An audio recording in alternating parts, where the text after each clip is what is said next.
Oh, hell yeah. Hell yeah. Good evening, I am here.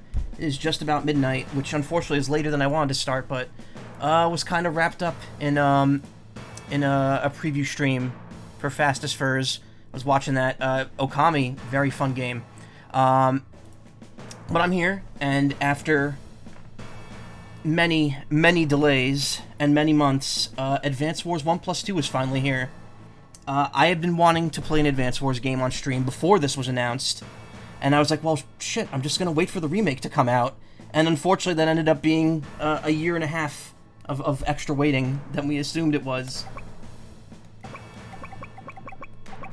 Doesn't like when I hit one button. Hey, Celine. Hello. War. Yes.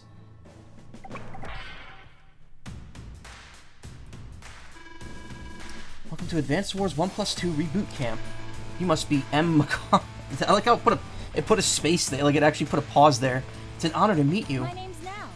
I'm a CO in the Orange Star Army. Say, is this your first time playing Advance Wars? No, but I'll say yes anyway. Ah, splendid. Let me give you a quick rundown of a few modes. Skip the line there. Versus is for multiplayer battles. In fact, you can play with up to 4 players on one Switch console. If each participant has their own console and a copy of Reboot Camp, you can play wirelessly as well. There's also the main gameplay mode Campaign. That's what our stream is going to be focused on. There, the story of Wars World will unfold as you battle against rival commanding officers. I'll tell you about some other modes soon. For now, I'd like you to start with your basic training. In each training mission, I'll walk you through the game rules step by step and even offer some strategic advice. Make sure you're paying close attention. Now I'd like you to select Campaign from the main menu. See you there.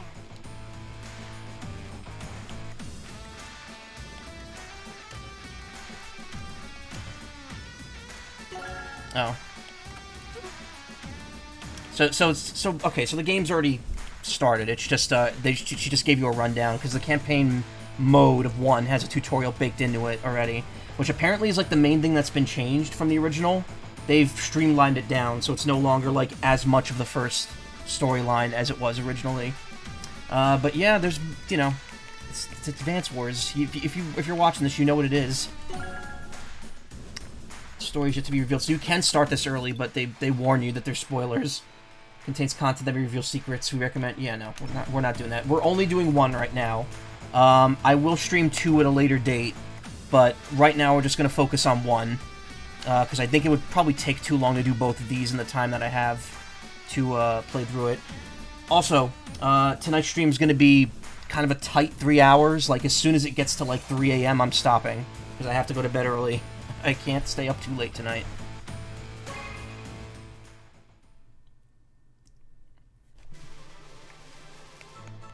So yes, I have played Advance Wars 1, 2, and Days of Ruin. I have not played Dual Strike, which I wish was included in this as like a DLC campaign or something, maybe in the future.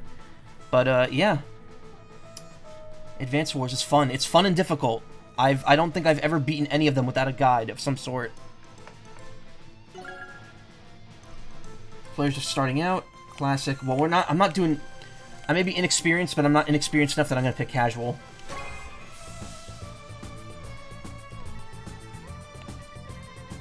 Factory. Blue Moon. Green Earth. Like they can actually move around the map. This globe looks really nice. Capital City. Gold Comet. I like that the whole world isn't scrollable, because technically this is just one region.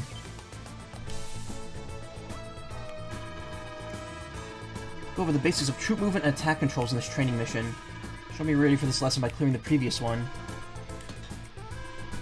I only played the first 2 games, doing 1v1 with a friend and both of us playing directly under a table lamp for lighting. My brother and I both got a copy of the of the first game, and I don't think we ever played together. And then when Days of Ruin came out, well, I never played online, because I think online was already shut down on DS by the time I played through it. Over the basics of troop movement and attack controls. So I was never too great at this because I didn't really understand the deeper mechanics of how this game worked. I might do a bit better now. The controller rumbles when the Morse code plays out there. I like the cardboard box that the field is in. Begin with a simple training mission to get you comfortable with the basics of movement and combat. Take a look at these two orange infantry units. They're both under your command. The blue unit here is an enemy unit. Oh, and this marker here, this is your cursor. Use the left stick to move the cursor around. You also use this to give your units commands, see information, and more. This unit, please. You want to move the cursor onto a circled infantry unit? Okay. I like that. It's got like the little thing in the corner. Instructor Nell. Field training. So yeah, this is apparently... So this is, you know, you can't really zoom in the GBA games.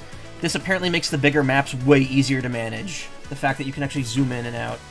L&R scrolls. Does it have like the enemy scroll? No. First tactical game was Ogre Battle on SNES. I've never... My first tactical game, I think, was this one. Advance Wars 1 was my first tactical game. Select a unit, the area becomes highlighted. This shows the range of movement. Now order your unit to approach the enemy. Please select this cursor, move here. I'm right in the line of fire. First tactical was FF Tactics. Hey, Torlion, how you doing? Torlion. After a unit moves, this command menu will appear. The only thing you can do is wait. You see what happened to your unit? Its colors turn darker. That means the unit can't receive any more orders this turn. But don't worry, you'll be able to use it again on your next turn, unless it dies. Now select your infantry unit. I've circled it for you here. So the enemy's unit space is a red highlight. That means it's within attack range. Since infantry are direct combat, you'll need to be adjacent to your target. Please move your unit to next to the enemy so we can fire away. Apparently you could just pick the unit. Oh, not in the tutorial though. Great job. Now just select fire from the menu and target the enemy attack unit. Target the enemy unit. Woo. 49. Standard stuff so far. Decent amount of rumble in this game. I like when they subtly and like Nintendo's very good at subtly working the rumble into games so that you kind of even don't notice it's there, but then like when you're paying attention, it's like, oh, there's some feedback to this. It actually feels immersive. It didn't have a tutorial, but it did have like a 40-part on-screen guide. Oh god. My only exposure to tactics is through Theater Rhythm, and those songs were long. Did some damage to your enemy. You took some counterfire too, but since you initiated the attack, your unit fared much better. When you finish giving orders to your unit, it's time to end your turn. To do this, first press A on an empty space in the display menu. Map provides all information in your unit option. Okay. Now I need you to go to select end turn with this lesson. Go ahead and do that now. It's fascinating, yes, but not what you need right now. Please select end turn. Just audio and animation as well. You can exploit it later. I wonder if she still scolds you if you mess up on the design maps.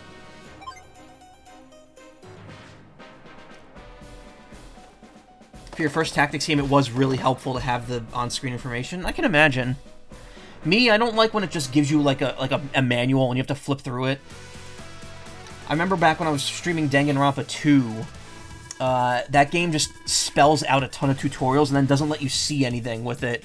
So you still have to go in just kind of with the text and knowledge of what the text says and hope that you can figure out how it works in relation to what's happening on screen. Because they don't even show you any screenshots.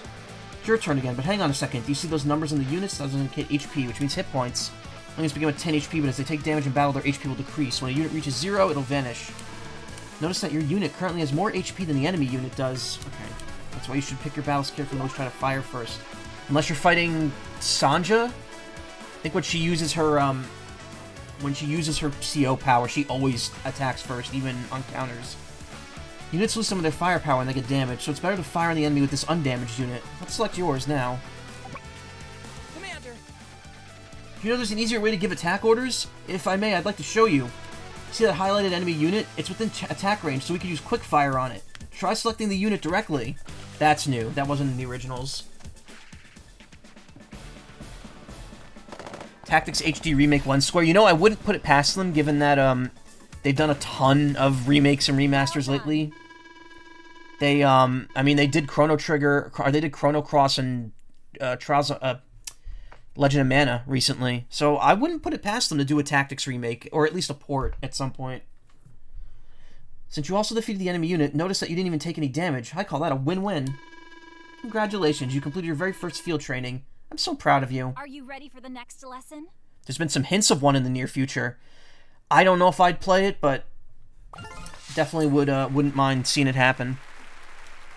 Maybe if they make it a bit easier, because I've heard tactics gets kind of rough. Mostly because people didn't realize you could grind in that game. You try to capture cities to terrain, use terrain for defensive cover. I'm just going to kind of glaze over the dialogue on this, because this isn't really important.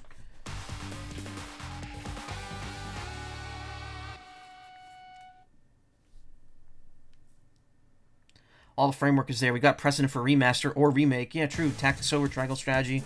Just give me a refined script on PS4. Yeah. Looks like the enemies deployed a mech, or mechanized infantry. These units are tougher and can even deal serious damage to vehicles. Lucky for you, I planned for this and gave you a mech of your own to practice with. Infantry may not be able to defeat a mech unit in direct combat, so you may want to use terrain for defensive cover. We'll start by teaching you how to capture city. I almost said shitties. Neutral cities are colored gray, but they change to match your army's color when you capture them. Capturing cities is vital to your success, so please attempt to capture and control as many as you can. Please move your unit onto the city. Love that, like, half retro sound to it. The idea of a PSP remaster, Crisis Core. I keep wanting to, like, get Crisis Core, but I don't have any time to stream it. The city's now partially captured. It'll take a bit more time. Once only your foot soldiers, meaning infantry and mechs, can capture. Each unit a turn spends capturing a city lowers the capture number by that unit's current HP. Careful not to use the move unit that's in the process of capturing a city, or you'll have to restart capturing it all over again. The same is true if the capturing unit loses all of its HP before the city's captured. Do your best to protect units that are trying to secure any bases, as they are vulnerable during the process.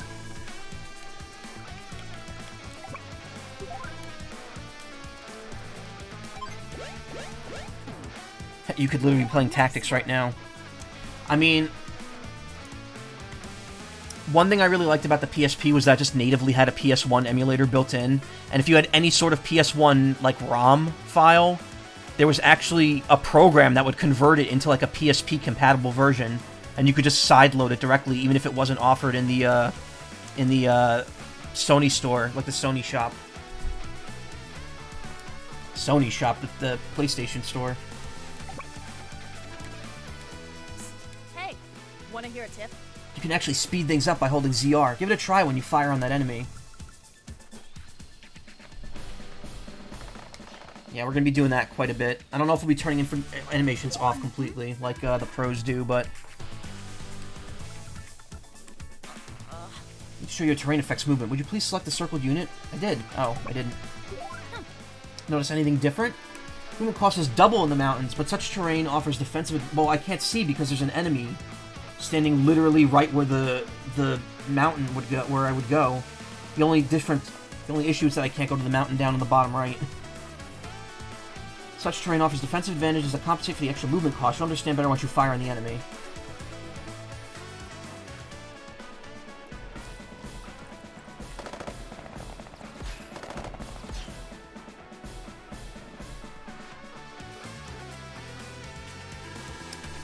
So technically your units don't have 10 HP, they have 100.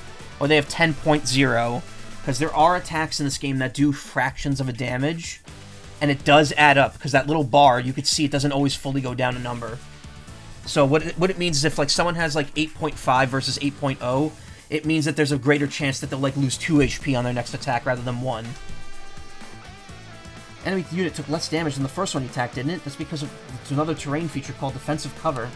Defensive cover in the mountains is the number shown here, a 4 in this case. Defensive cover on the plains is a 1. Higher the defensive cover rating, the less damage the defending unit will take. Does that make sense? Now please end your turn.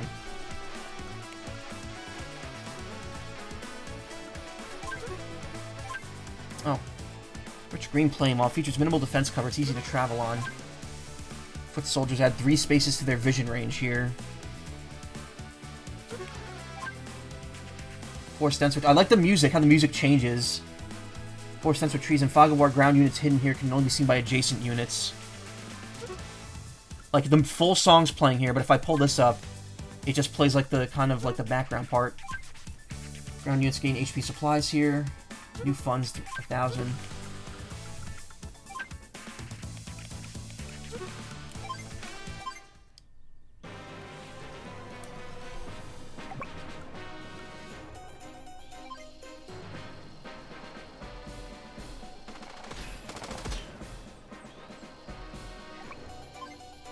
like a little, like, film reel sound.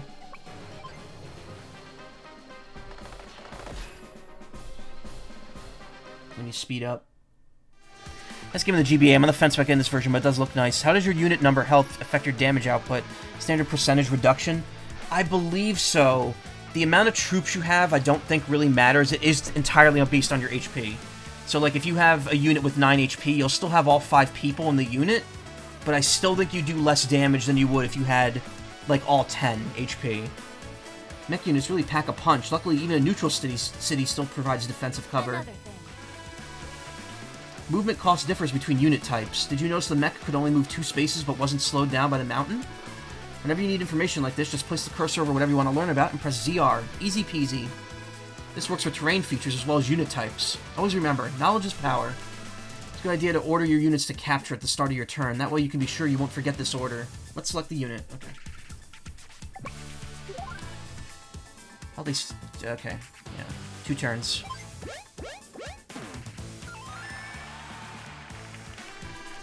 Great work. This is your city now. Notice how it changes color to match your army? Let's select this wounded mech. Because this unit took damage in the last round, it'll take a bit longer to capture. Keep that in mind as you defend your troops. I mean, I could put that... oh, wait, no, they're separate unit types. I cannot do that. Since unit was hurt, it could lower the capture number only by its current HP amount. Yeah. Let's attack this enemy unit instead. Why? If I did 6, I would... no, I'd probably have less than 4, honestly. I have way more defense here, because it's 3 stars for a city.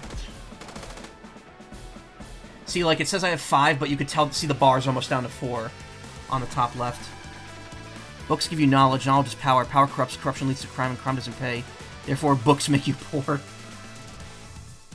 While you finish this training, while I prepare the next lesson, all you have to do is defeat all the enemy units.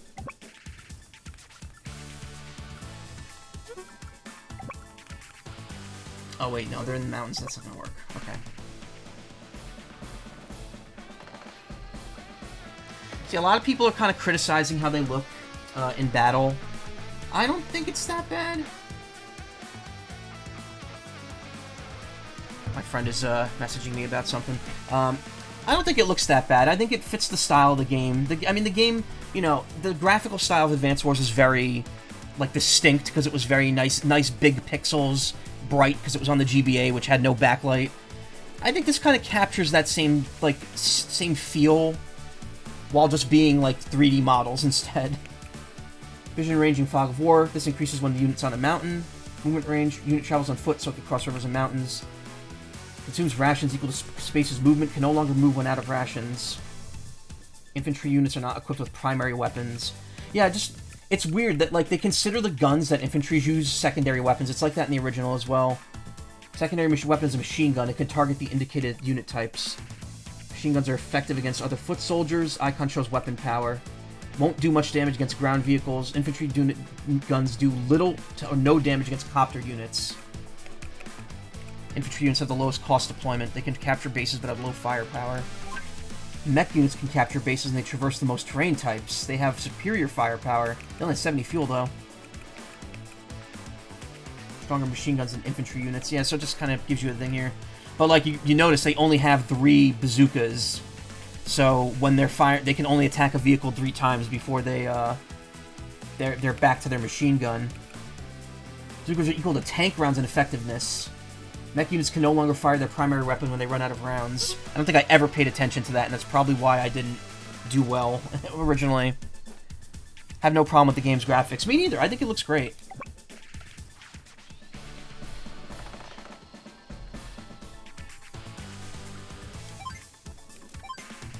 Well-balanced CO with no weak points. They say she was born under a lucky star. Nell's units may randomly strike with up to plus 20 firepower. Likes willful students, hates downtime.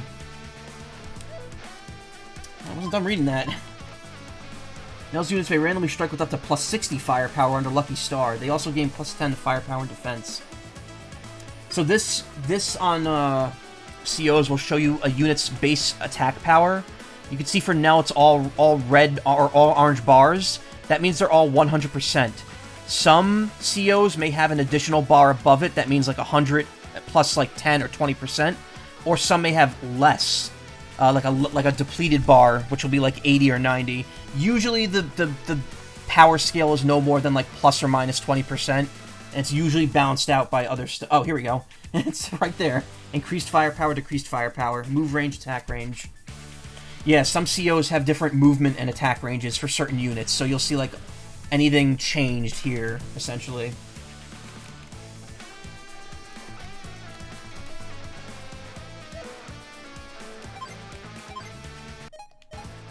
Okay, not many options right now.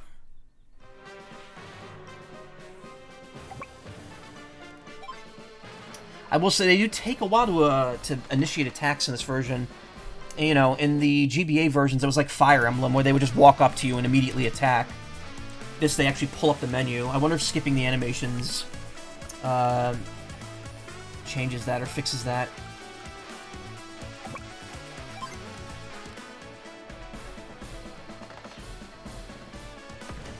You do something you're not supposed to do yet.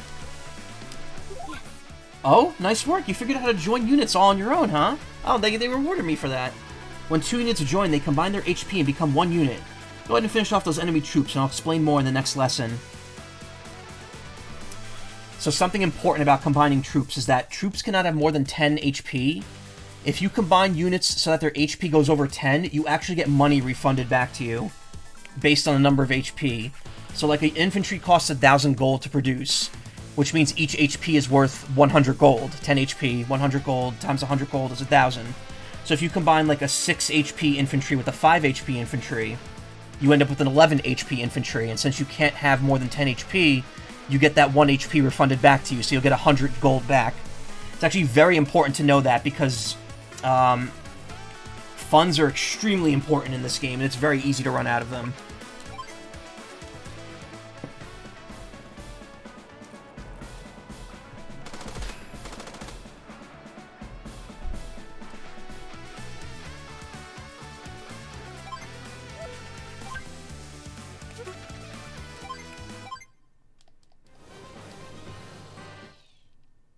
I didn't even bother attacking.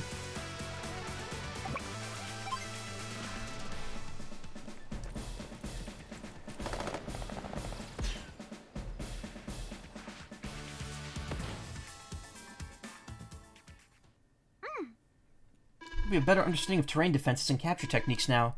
Focus on the strategies I've taught you so far. Use them well and victory will be yours, I'm sure of it.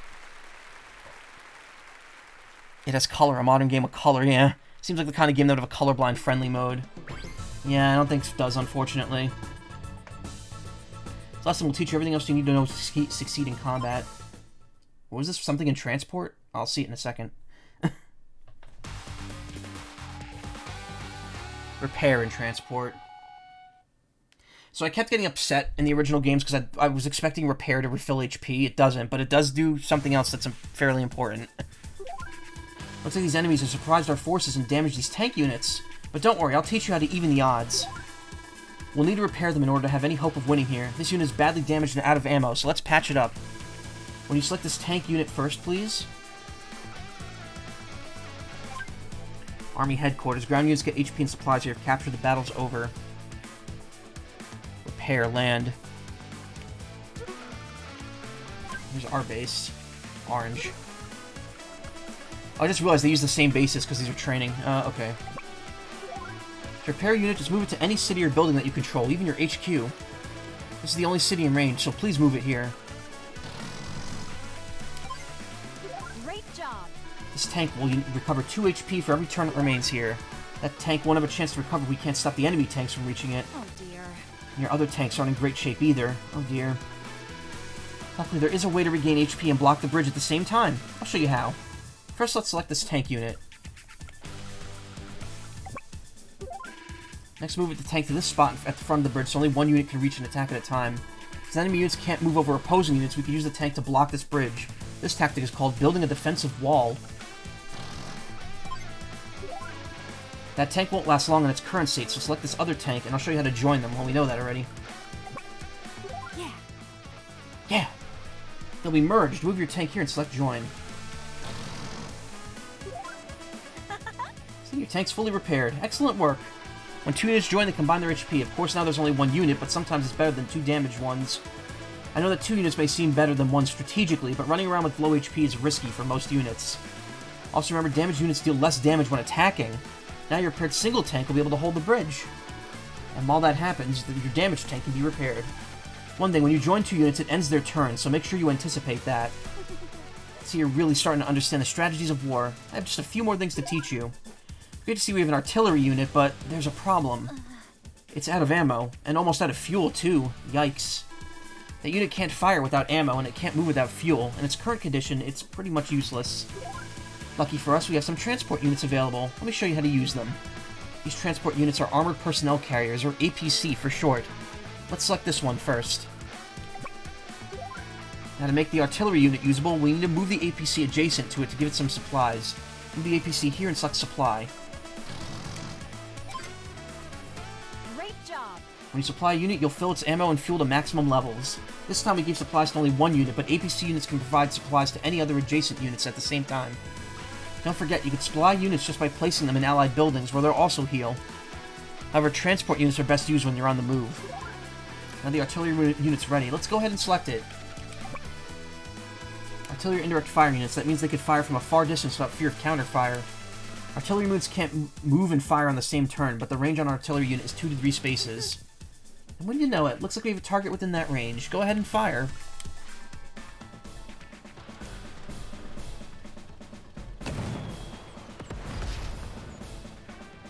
I gotta say, despite the variable frame rate of this game, it runs pretty smooth when you're looking at it.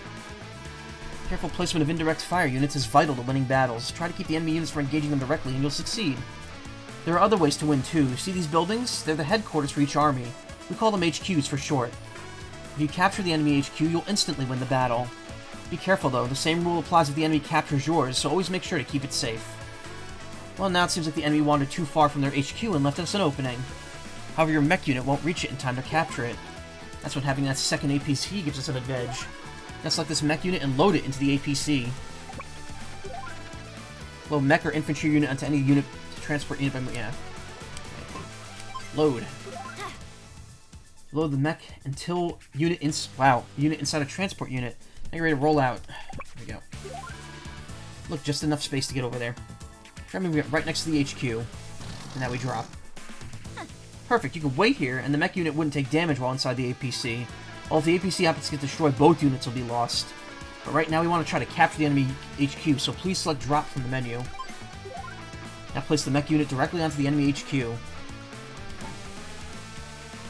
There you go. Now you have a healthy unit on your enemy's headquarters. You can begin the capture on your next turn. Your mech unit is in place, and your tank has set up a defensive wall, and your artillery is fully supplied. You're doing great. Just focus on capturing the headquarters and protect that bridge. End turn and finish up. This should be an easy victory for you. Easy peasy lemon squeezy.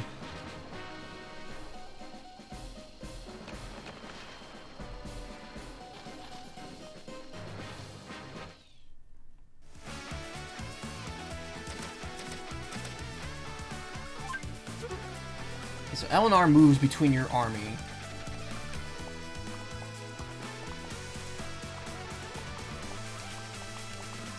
Y removes the cursor and B removes everything else.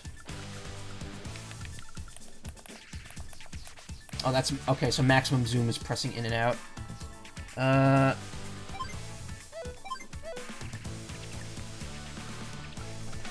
There's no way... because in Robot Wars, there's a way that you could, like, cycle through enemies instead.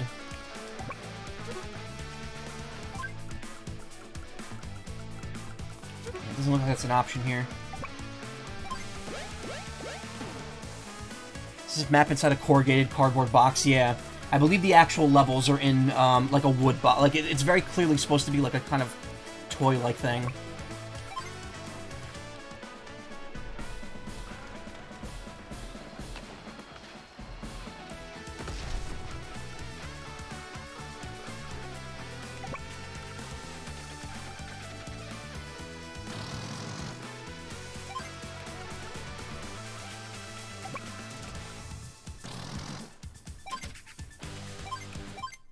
Warfield children's toy, yeah.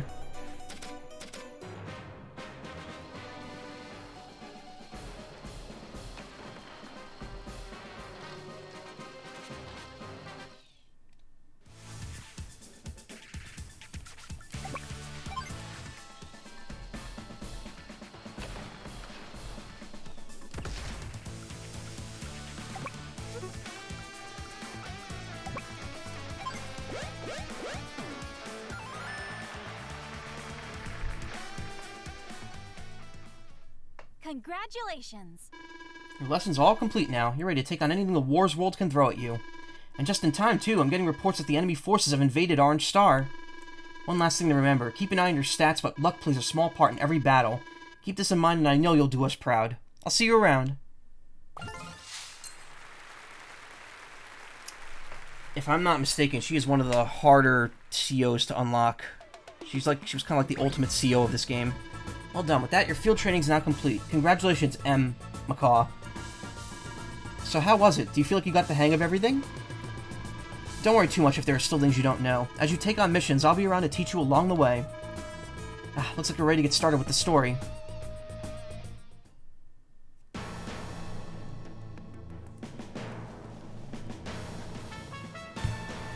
The skirmishes between two neighboring countries, Orange Star and Blue Moon, were thought to have been merely stories of the past. That is, until the day Blue Moon attacked without warning.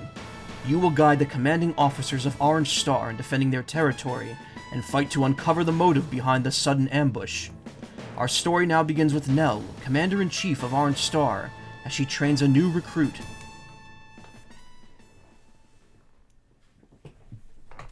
Andy, wake up! This is the time to be lazing about.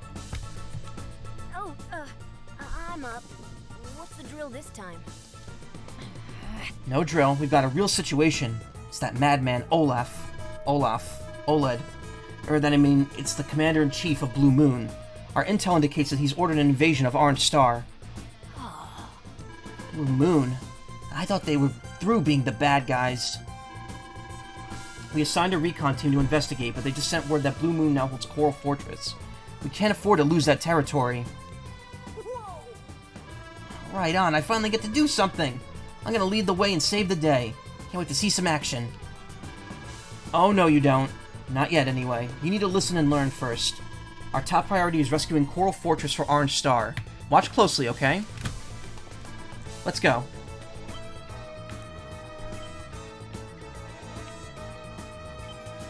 Mission 1, Tank Ops, level star. Olaf has occupied Coral Fortress with a prize unit in tow. Take this opportunity to show Andy the ropes. And tanks. 9 cities, no factories, no seaports, no airports. Oh, you actually use Nell on this one, okay. It's different from Advanced... Well, I guess in Advanced Wars 1, you use Nell for all the tutorials. Technically, this is still going to be tutorials.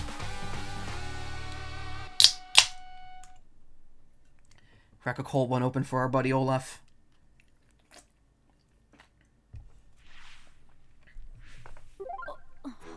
A medium tank? Olaf means business. Even with all our units, we need an airtight strategy to win. Okay, I get it. We need a strategy. A really good strategy. Now, what's a strategy again? Oh, boy. Andy's a very, interesting kid. A strategy is a plan of attack. You don't win battles with just a show of force. I hope you learned that by now. For the time being, we can ignore the medium tank. Just make sure not to move into its attack range. Strategery. Remember that you can always check a unit's attack range by moving the cursor onto the unit and holding B. And let's make the most of our tank and mech units by using the defensive cover of cities and woods as we battle. Placing the artillery here uses superior range to our advantage. Plus, the river protects us from all but the enemy's infantry. Then we roll in and save the day. Perhaps, but only when it's strategically advantageous. Every battle is different. There's more than one way to win, you know. Do you need me to explain the terms of victory? Terms of victory explain what conditions you need to meet in order to successfully complete a mission. Have you checked out intel on the map yet? If you select it, you'll see new menu items. Terms, stats, status, unit, and guide. When you select terms, I'll explain how to successfully complete the mission. You should also review the other items when you have time. There's a lot of useful information in there. Alright, I think I got all that. Mostly. Anyway, let's go show Blue Moon what we're made of now.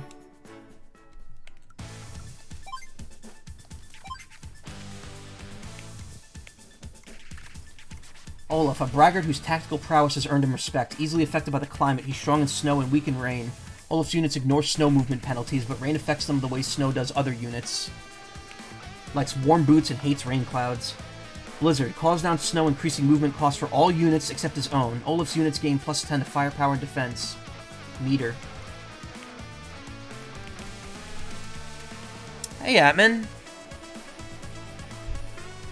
Fuck of military might.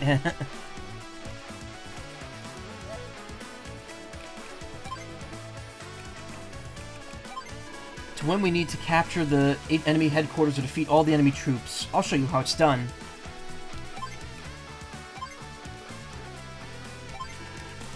Oh, it wasn't on that same menu anymore. Didn't see that eye at first. Oh. This shows you, this just shows you a list of units. I believe you could quickly scroll to one. I thought in non-Fog of War you get to see enemy units as well, but I guess not.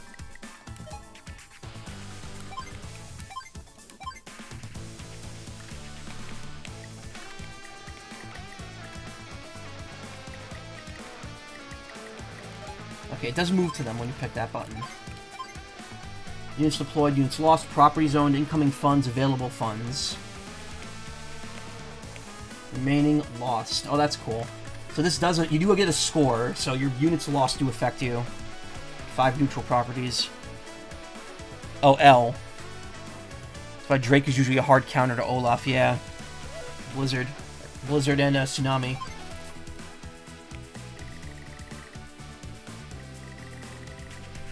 Oh, this is like the actual, like, shortcuts. Here we go. Reward for making this far. For the most efficient of COs, here are a handful of shortcuts. Plus brings up the map menu. L and R quickly moves between units. R just the camera zoom. You can press R to instantly refocus. Holding X allows the function of R while moving L instead. Oh. Why? Why would you need that?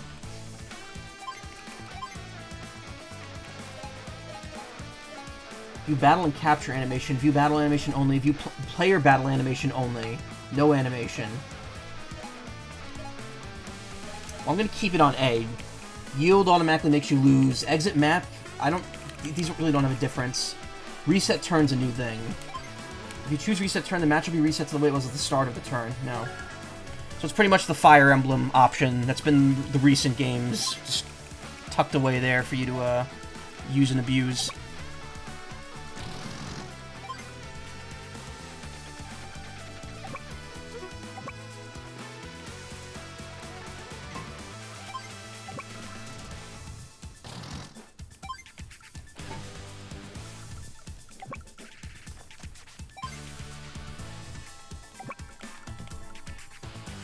Wait. Oh, that won't put me in range of the artillery. Okay.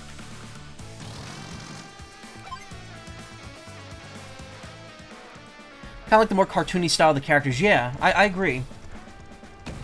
It's different from the sprites, but at the same time, it kind of captures the same feel of it being, like, very, you know, lighthearted and fun.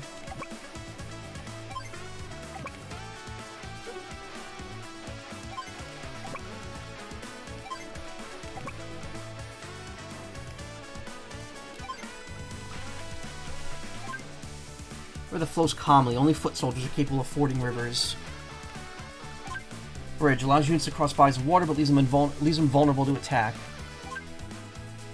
Artillery are an inexpensive way to gain indirect offensive attack capabilities.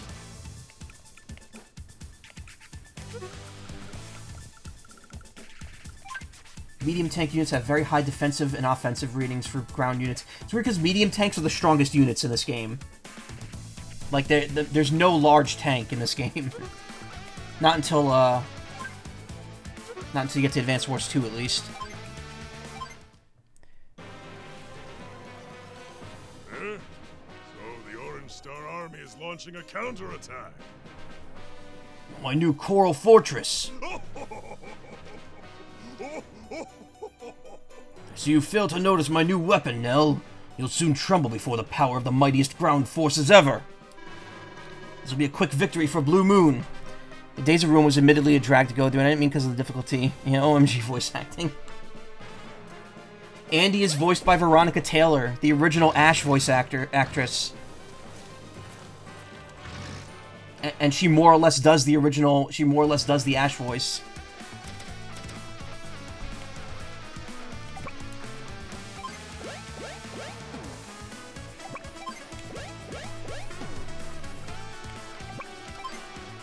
The nice thing about these is that they cannot counterattack, so...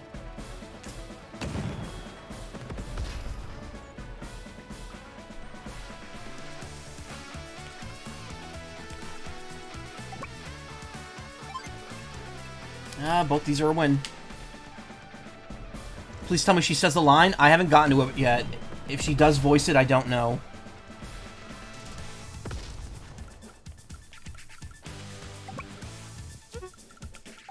Okay.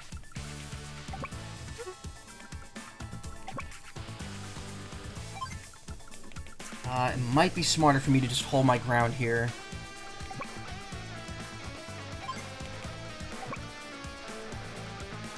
Actually, that APC can't really... That thing can't really do much damage. It's down with 4 HP.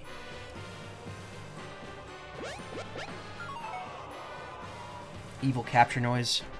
I'll be legit mad if they removed it. Oh no, I think the line is probably in there. It just might not be voice acted. Andy already asked what a strategy was, so... I have high hopes here. There's another tank.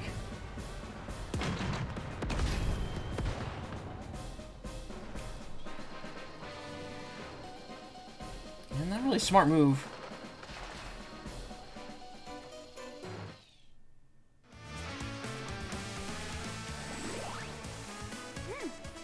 Excellent, my CO power's ready. Yeah, this is definitely different, because in the original game, you never saw her CO power during the story.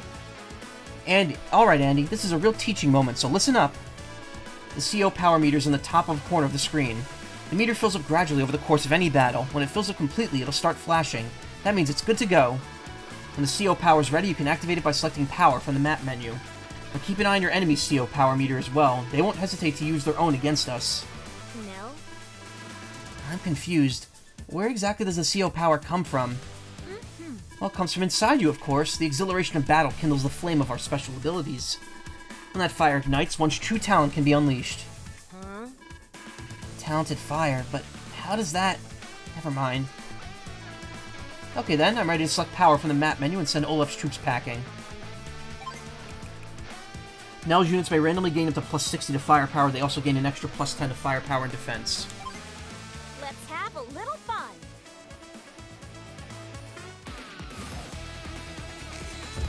Lucky star. Yeah, normally this ability was post-game only, or multiplayer only. Now my units are lucky. Oh yeah, the music also... Everyone's theme in this game has like different variations on it, including a CO power theme. That means they have a greater chance of dealing high damage in battle. But that's just my own CO power. Every CO is different, so you should adjust your strategy accordingly. You can read the intel on your power, or even that of your opponents. Just select CO on the map menu. Whenever you meet a new CO, I recommend checking there. After all, knowledge is power.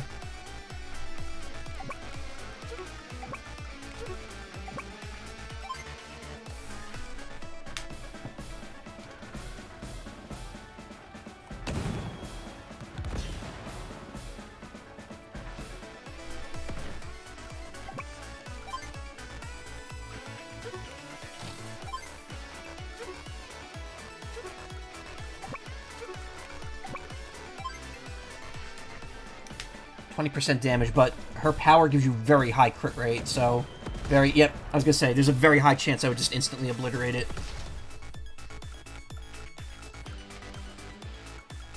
But I don't think I did this well, because I'm almost out the tank now.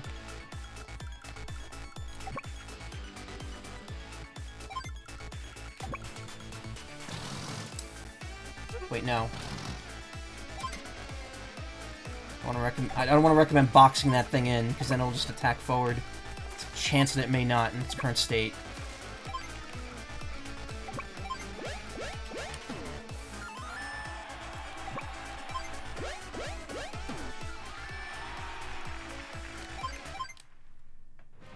Oh, it's a sad day. This is bad. Oh, good. It went straight for the APC. Perfect.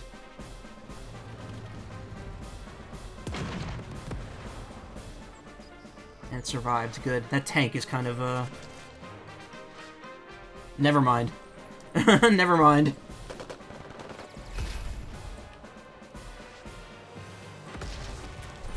It's gonna hurt my technique score.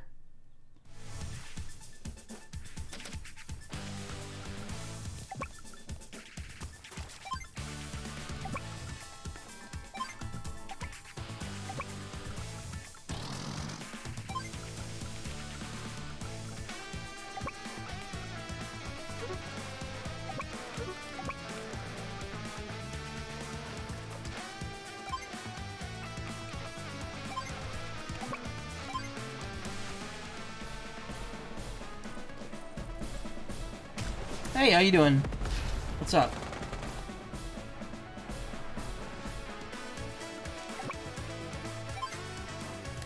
Okay, we took care of the biggest threat here.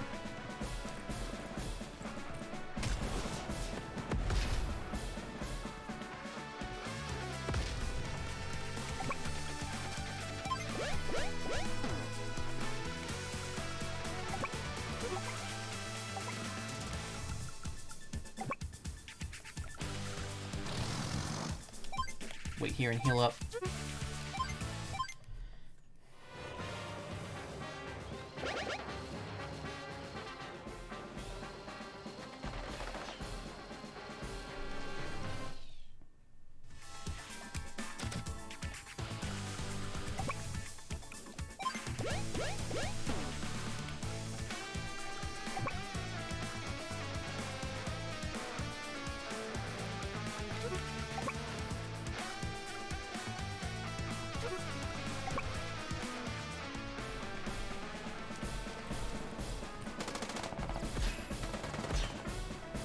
Pre-art move, just finished your first week of your new job, finally have some time to come back and watch. Nice, Advance Wars, I haven't played it myself, but looks interesting. It's fun. It's definitely requires a bit more, know-how than I thought it would. Thought I'd be tearing through these early missions, but I'm not. Hey, leave it there.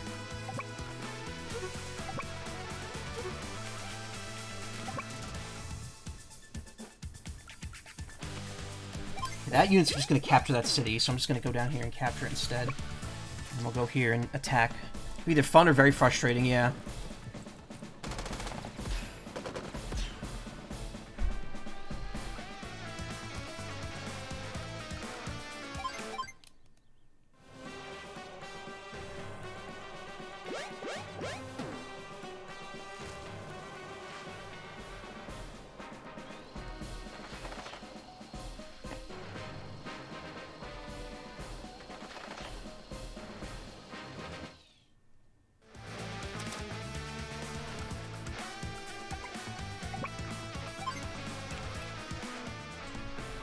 You got to watch other people play for a bit before you to try to wrap your head around it. Yeah. The most important thing to remember about this game is positioning, and managing your funds, which haven't really come up yet because this is a early game map.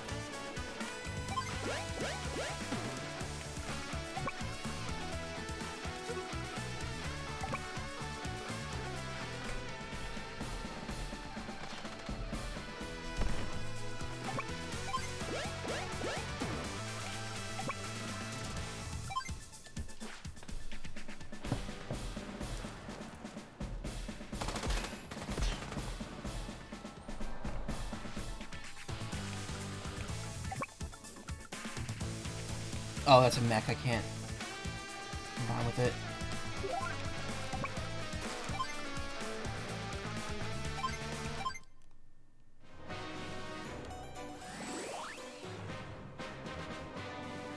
Can you withstand the cold? Ho ho ho ho! Blizzard!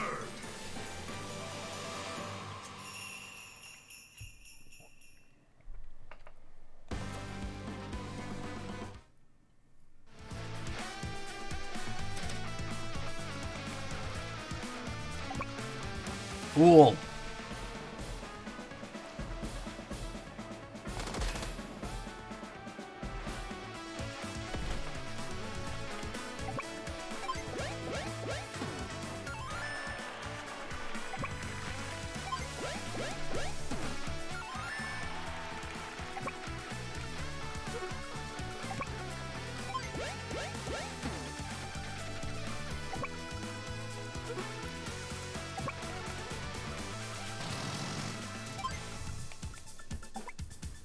Oh, I could use the artillery to take it out. It's 6 ammo.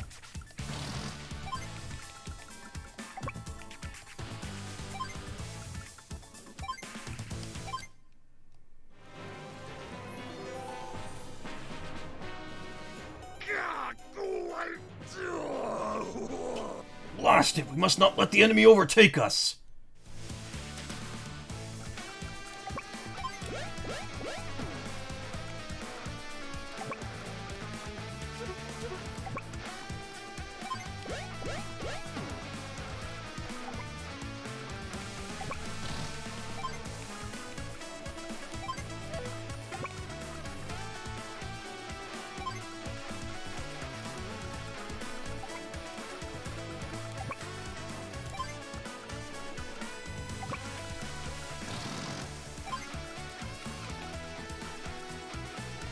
don't think I can really go any further than that.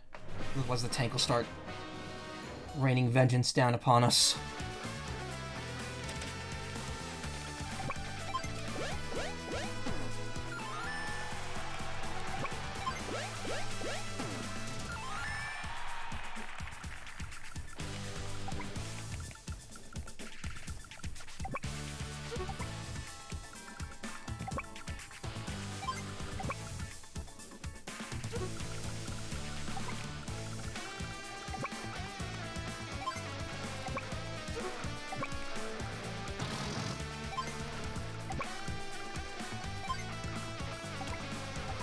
Oh wait, I can't fire upon that. I have to bring it. I have to bring it down here with great vengeance and furious anger. Okay. Probably gonna get a bad speed review on this one.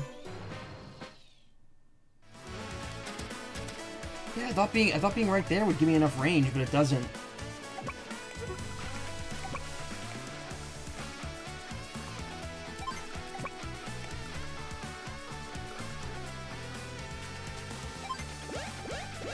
Everyone's streaming this all at once, yeah. I mean, it's the hot flavor of today. Hey, Ephraim.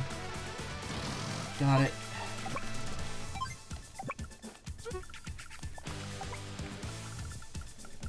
I wish this had just like a general danger zone mode like Fire Emblem does, where it just shows you the entire danger zone.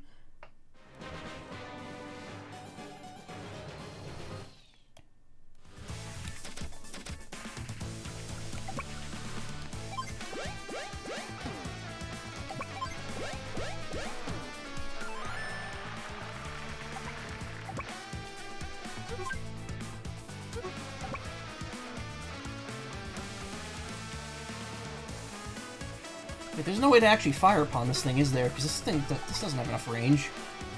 3 squares above.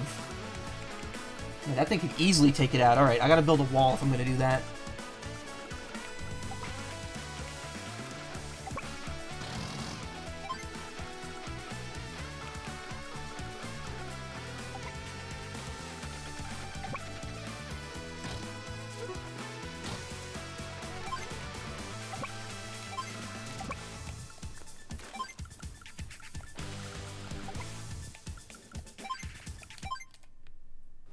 Provoke it just yet. I want to make sure I can get everyone into position first.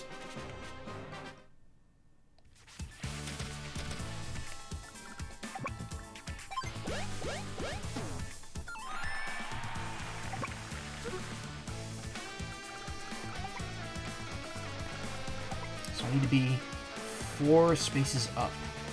Or rather 1 space up and then 3 to the right. So that's the only way I'd be able to hit it. Can I get the tank into the space above it? Yes, I can.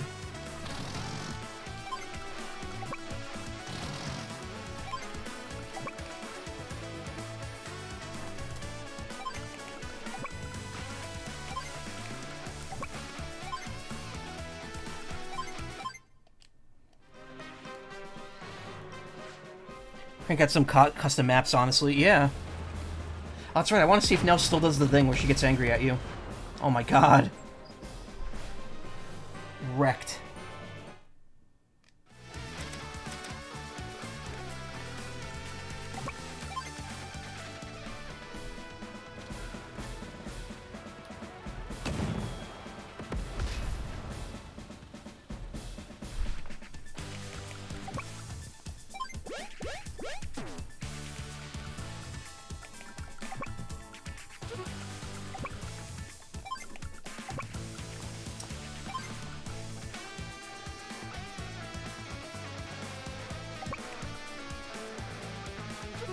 Be a stupid idea, but ever play Wii War? No. I mean, I'm not gonna do any damage, but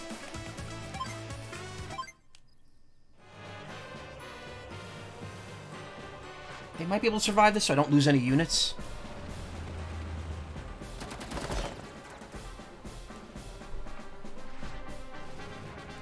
What's worth more, routing the enemy or capturing HQ in this case? For technique points. Or is actually that just based on the amount of units you have? I can't remember. Ephraim, should I route the enemy or should I finish capturing?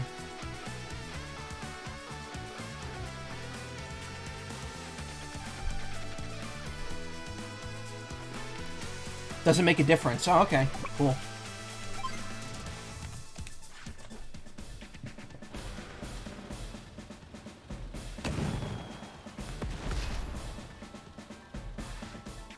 Powers the number of enemies killed in one turn. Oh. Alright, good to know. You really let Olaf have it now. No time for celebration. Tech is how many you lost versus how many built. Okay, so that really doesn't apply to this map. Just how many I lost, I guess. No time for okay, Volus has access to medium tanks, and our current tactics won't suffice. I'll have to ask Central Command to ship us in some new units. What? Even my medium tank was defeated. Curse that Nell. It doesn't look like she has any air units ready to use yet. I'm sure she'll enjoy our next encounter. Great job. Speed wasn't that great, yeah. Kind of bungled the beginning there.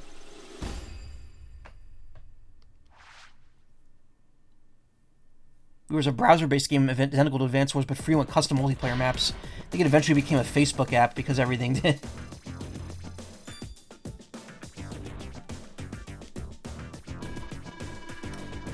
Well done, you've just successfully cleared your first mission. I'm so proud of you. I want to celebrate this accomplishment by giving you a special gift. I'd like to present you with your very own ID tag. That's the friggin' Yoshi icon on it. This tag will track all your accomplishments. Congratulations. Oh, that'll be pretty empty by the time I beat this. Right now this tag is empty, but as you continue to clear missions, you'll earn medals. Besides clearing missions, there are other accomplishments that could contribute to earning medals as well. By the way, as the holder of an ID tag, you're now authorized to access 2 new modes. First, you can visit the War Room. There you can hone your skills with a series of challenging battles. Second, you can now engage in head-to-head battles with friends anywhere and online. Check out both the War Room and online on the main menu when you get the chance. Keep up the good work, M. Macaw. So like that you just can't set your name.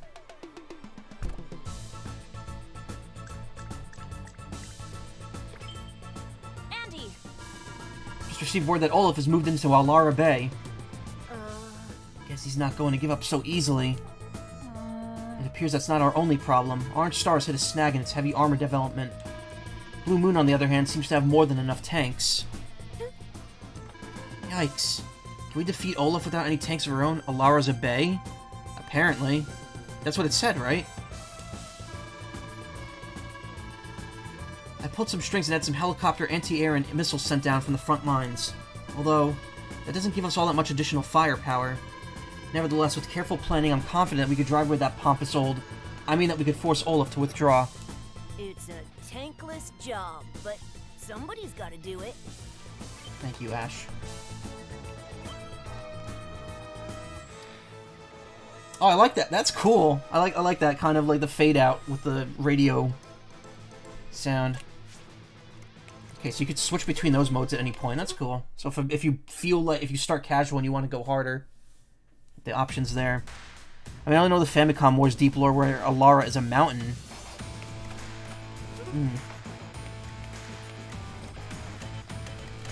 Gallery isn't open yet. Come back later. Hachi's shop isn't open yet. Come back later. You can share your own custom maps. Share maps to others via online or local wireless connection. You want to connect your Nintendo Switch console to the internet. Why isn't it always connected to the internet?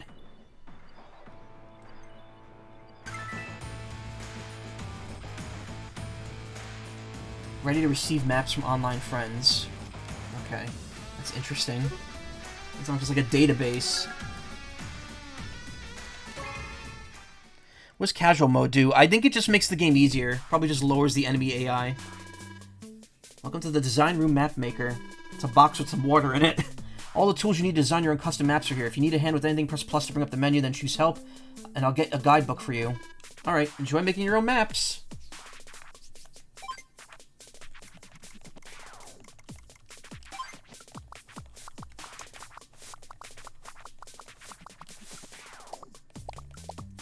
Okay, that just copies whatever's there. Erase just always makes it C. I was like, oh, you can undo and redo. That's interesting.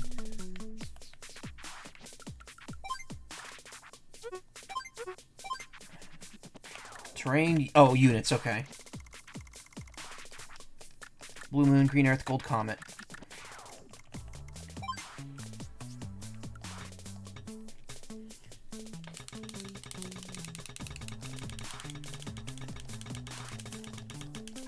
Yes!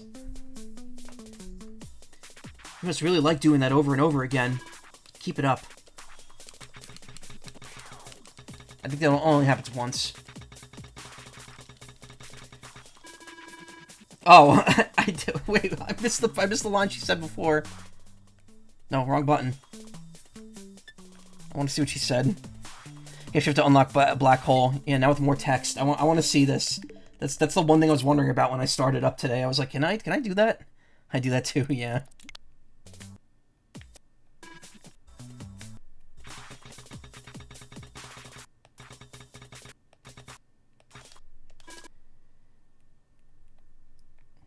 Couldn't read it.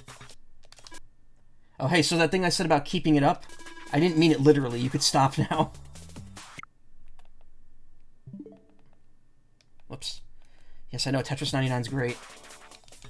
I want to see if she gets, like, really pissed if I keep doing it. Actually, I want to see if the hidden maps are here. How do you access that? I bet you want to know what happens if you try doing that 10 million times, don't you? Well, I don't. Knock it off.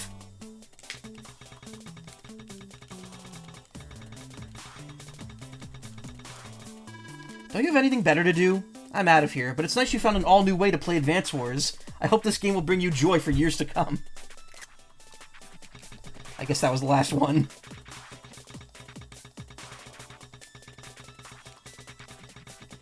Yeah, it doesn't look like she's coming back. Try holding L and R as you enter, yeah. Save map, load map, setup, map size. Oh, look, you can actually customize the specific amount it is.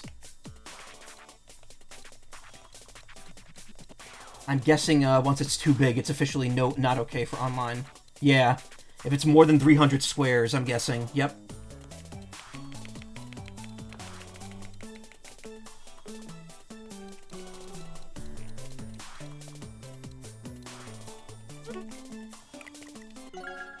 Currently open map will be overwritten.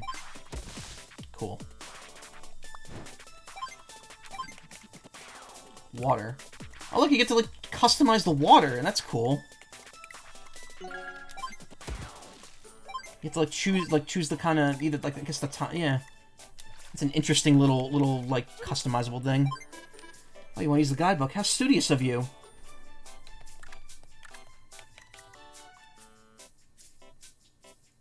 Wait. When it comes to designing the map maker, there's more than meets the eye. As you play through campaign mode, purchase certain items from Hachi Shop. Additional features may be revealed in the map maker section. Note some of these features. When you start Advance Wars 2 Black Hole Rising, you'll be authorized to change play styles, allowing for Style 2 to be played outside of campaign mode. In the map maker, this causes the following changes. Neo Tanks will be added to the unit section. Silo will be added to terrain section. Black Hole will be added to the available armies. So you can't just you just can't use Black Hole in the one style. After purchasing an item from Hachi's shop called Extra Pieces in the Units and Terrain menu, we'll have a new category called Extras. These game pieces can be placed on any map, though may have their own surplus limits. Additionally, you could change the direction of some of these pieces by pressing A when placing more than once when placing them.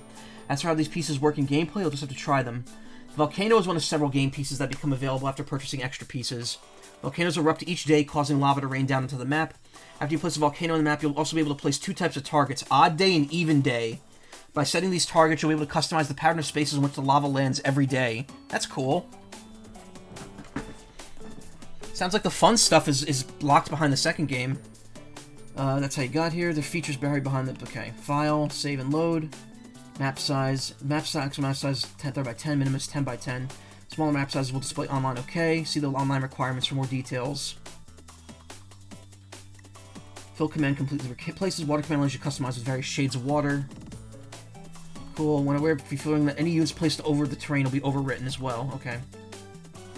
Map itself and every play requirements. In order to play a requirement, needs to have at least 2 participating armies, each from the HQ, base, airport, seaport. If these conditions are met, play OK. A marker will appear when opening the map. This signifies it's good to go. Save maps that do not meet these requirements do not populate the design maps category and gameplay modes. Maps with 2 HQs whose dimensions equal a total of 300 spaces or less are eligible for online mode. Okay. When the conditions to display the Play OK marker are met, an additional online OK will appear to signify this map meets the minimum requirements. Yeah, I'm guessing the black hole stuff, like pipelines, What else? The cannons? I wonder if the cannons... That would be cool. Being able to put cannons into the maps. Design book. Various. Scratch. Press A to place any currently selected unit on terrain. X to delete the unit. Y to copy. Press plus. Okay. You can undo 60 to be exact. You can undo more than just one action. You can undo 60 to be exact. You can also press R to redo, just in case you get carried away. You may notice the cursor indicates a surplus amount. This refers to the number of units you may place on a map. When this unit reaches 0, you will not be able to place any more. Each force is allowed to have a maximum of 50 units, but it's not just the units that have a limit. A maximum of 60 properties may be placed on the map. Y to select... Okay. Custom volcano is pretty awesome, yeah.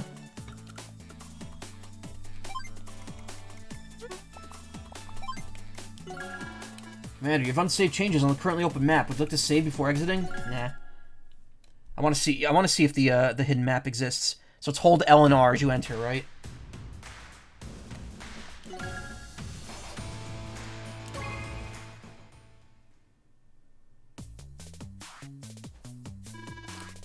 Nah, it didn't work there with L and R.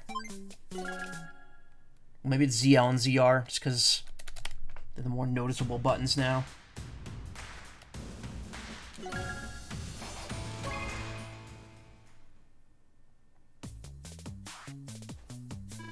No, that didn't work either. I can't imagine they removed it. They must have changed the requirements to have it show up. I'm holding all 4 down this time. Nah, that didn't work either.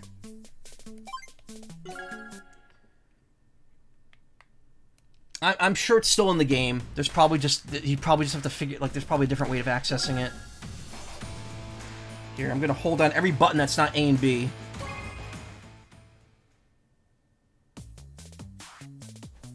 Nah. Oh well. Maybe later.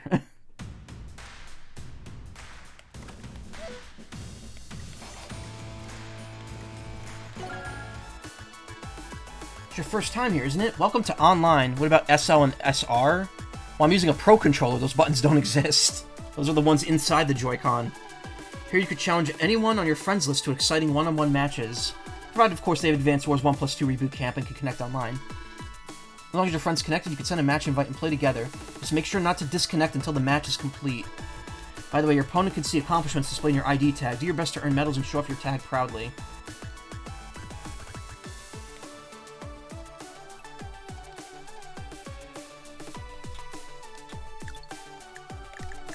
Gold. Hell yeah. Should change that tag. I don't know why I picked the yellow, like, N64 Yoshi tag. Content, be considerate to your fellow players. Well, no, we're not... Wait, what? Oh, 4-side-7. Got some sort of medal already. I'm not gonna bother with that right now. Sounds just like the cheeky thing they might do. Nah.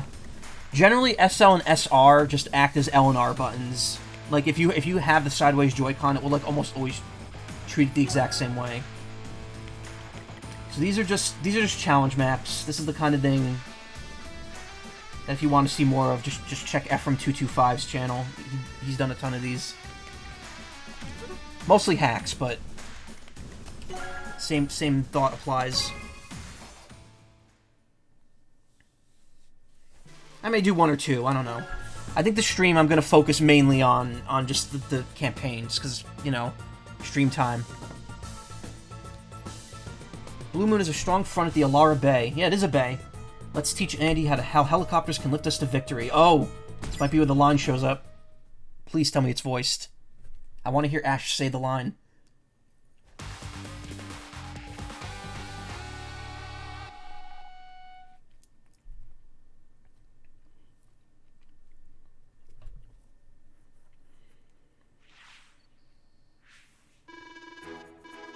Olaf is one shrewd tactician.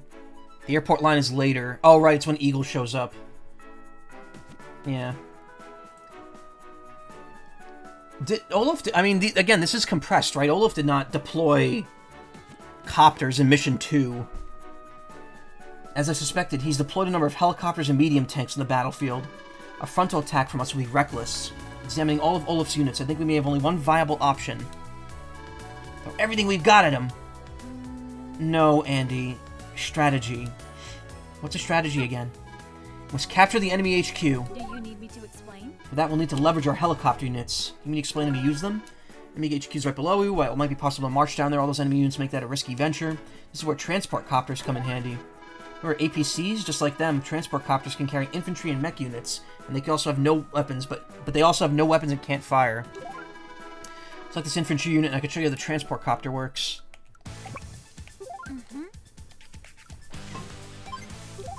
Very good. You load your troops. Now select the transport copter. Look how far your copter can move, and because it's in the air, its movement is the same of all terrain types. You can only drop infantry units on the terrain they can move across, so no dropping them in the water. That's important. You don't want to kill them. The enemy army does that for you. Descend here and drop the unit in the enemy's HQ. Only one space to place your troops. Go ahead and select it. Okay, now let's test the capabilities of our battlecopter. Battlecopter is an air unit, just like the transport copter. Since air units are always flying, they use 2 units of fuel every day. They also don't gain any terrain bonuses. As for attack power, well, you should check it out for yourself. The enemy tank is pretty vulnerable. Move your battlecopter next to it and fire. I'm gonna be honest, the tank, and it's kind of like I keep looking at that thinking, oh, that's the medium tank. No, it isn't. This is the medium tank.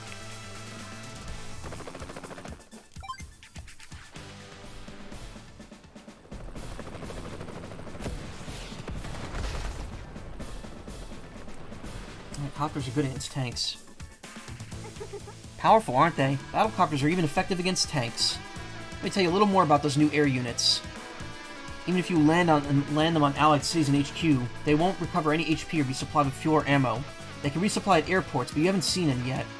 If they run low on fuel or ammo, you can restock them with an APC, just like you do with land-based units. Glad you were listening, Andy. We want me to tell you about our new ground units. Let's look at our anti-air units and see what they could do. Select this one, please. They can attack ground units as well, but of course they work best against air units. Unless they're infantry. Infantry get fucked up by these things. Now attack the battlecopter. Let them. What's an airport though, huh? Yeah.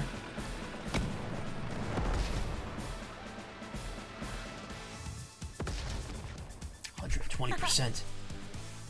I lied to you before, Yusuke. What I said was 100% was more like 85.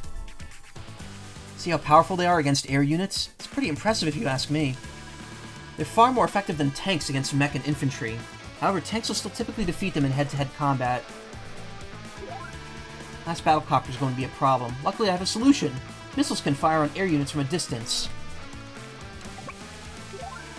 Fire on that last battlecopter. Take the shot. Take him out. Good job, Andy. You just killed 5 people. Missiles are indirect units and can fire on units that are 3 to 5 spaces away, but remember they can't fire immediately after moving. Your main focus to draw the units within the missile's attack range. Smart to use them in conjunction with anti-air. Willing to distract Olaf for a few days. Pay careful attention to the enemy copters and medium tanks. Don't forget, we'll need to capture the enemy headquarters quickly. If I know Olaf, he hasn't even considered the possibility that it could be captured early on.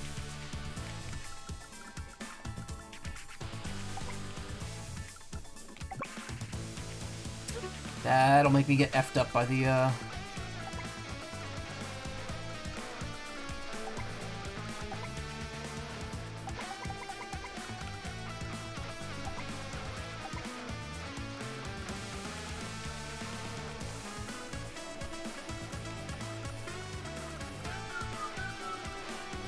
Okay, that's a bit of a problem.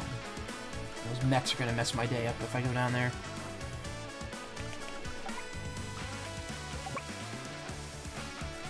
Doesn't really matter if I move that back.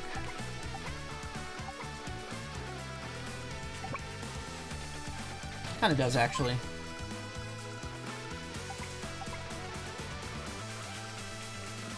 Sorry, multitasking, thanks, school. It's alright. It's okay, don't worry about it. School always comes first.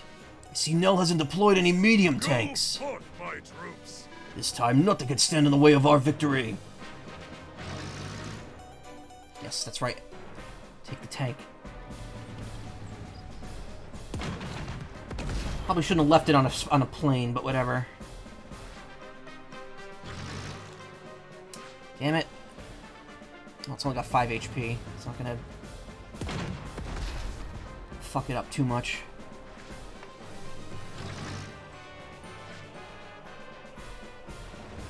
That poor anti-air never stood a chance, though.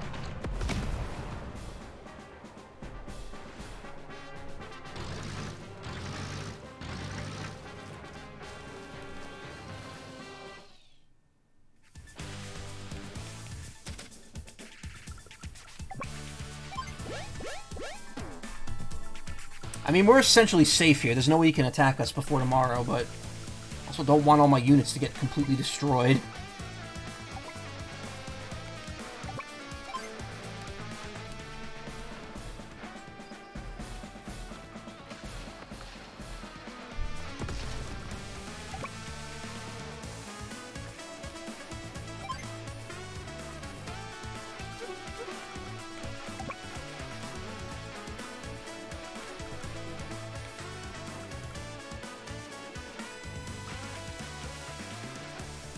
I won't really kill that no matter what.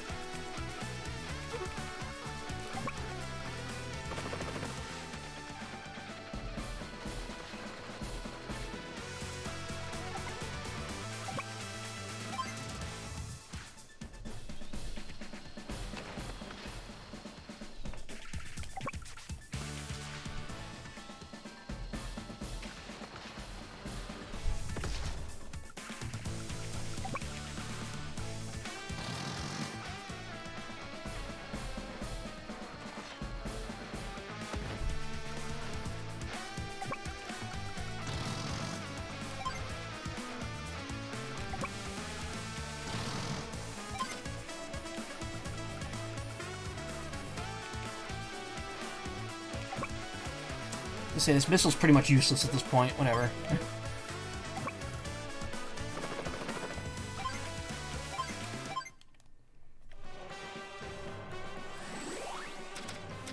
Real point just to mitigate damage. Let the winds of war bring snow. Oh, they have more than one line. That's cool. Blizzard.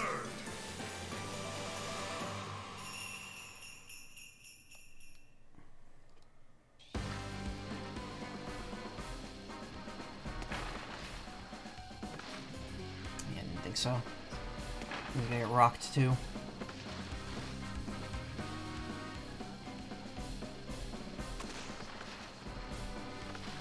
Oof.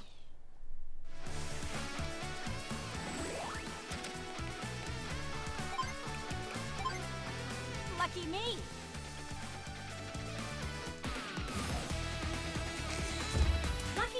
Again, it's interesting that you just get to use Lucky Star at the beginning. I'm so used to this power being like, oh, you have to beat the game to even see this. It's very possible for an infantry to just completely destroy, like, a medium tank onto that. Actually, no, that's not true. Possible.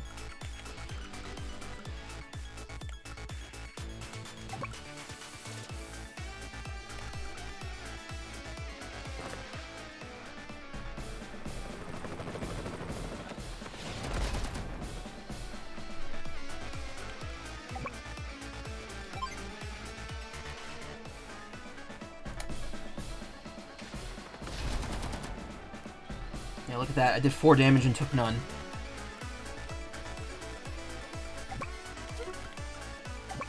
Not really any way for me to take it out, though, unfortunately.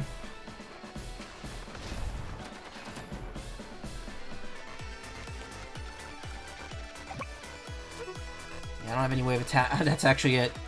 I either drag it out or I just capture.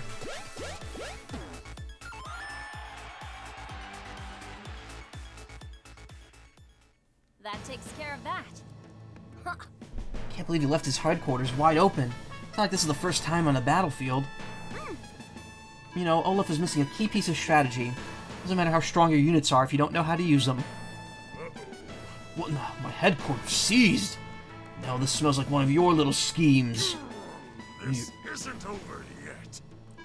Your troops couldn't weather a direct assault, so you pulled this out of your hat? Urgh. You sure are a quick study. Let's try another one. Nice. 297. I lost one too many units, probably.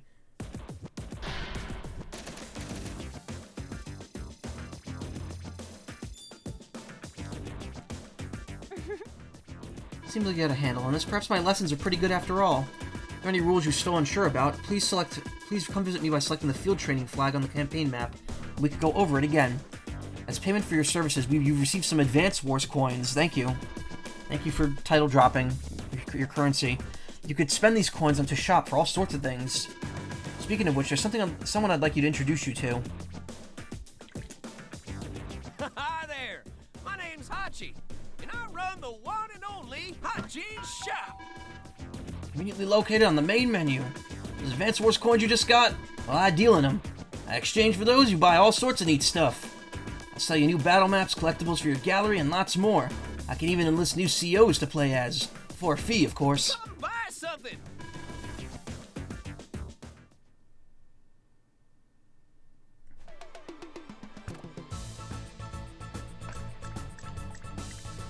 Mostly sells war room maps. The COs and the fun stuff are usually way more expensive. Olaf may finally be taking us seriously. We've nearly pushed him out of Alara entirely, although he defeated our troops en route to the Lost Fortress. Lost Fortress? Oh no, now we'll never find him. Yeah, that's Sean as Hachi. I know Olaf's forces are lying in wait for us in the fog of war, but I managed to secure some units to root him out. I see. Wait, no, actually, I can't see anything. What are we doing again? Yes. Locating Olaf's troops and pushing them out of Alara. Let's go. Andy definitely has ADHD, just the way he loses focus so easily.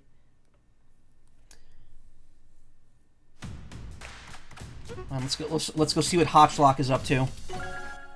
Eh? A customer? Oh, it's you! Welcome!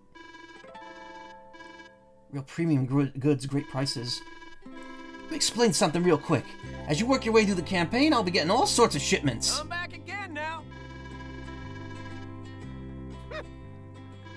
Go ahead, take a look around. Battle maps. Yeah, these are all, like, just battle maps. I usually save these for the end because, like, I don't really want to bother with them.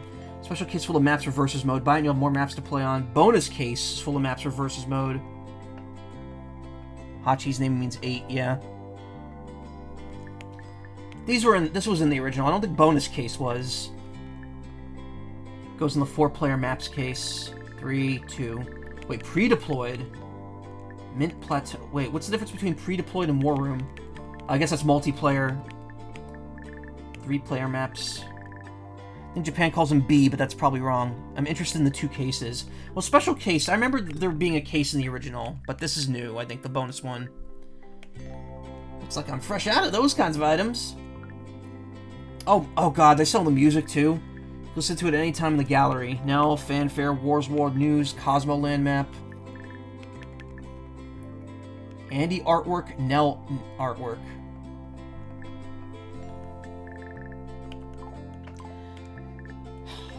It takes a while, especially, like...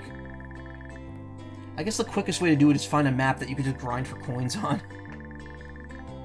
Pre-deployed, no building new units. Ah. Got it.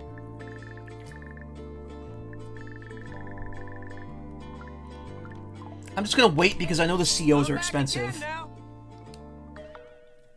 I know I care more about having the COs than pre-deployed maps.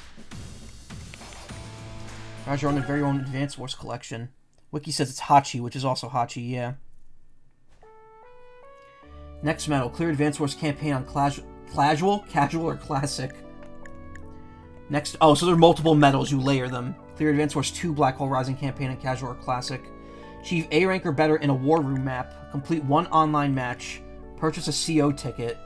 Create a design map. Ah.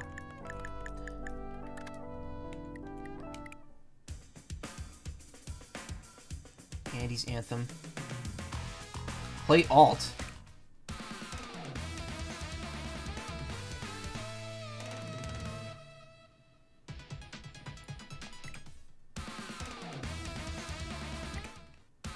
Oh, I see. There's two. So you can either play the normal version or the CO version. Gotta get going by. All right, take care. Thank you for stopping by. Collectibles. Cool. Doesn't tell you how to unlock the collectibles. Cinema. Is it literally just the cut-ins? Oh, that's cool. You just get raw footage of it.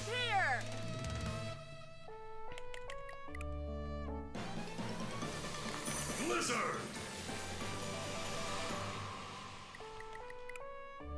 And this is the video we saw at the beginning, right?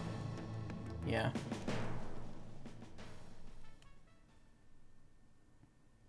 Cool. Yeah, I'm gonna be honest. I didn't really unlock everything in the original games. There's a lot to do. A lot of the game to play.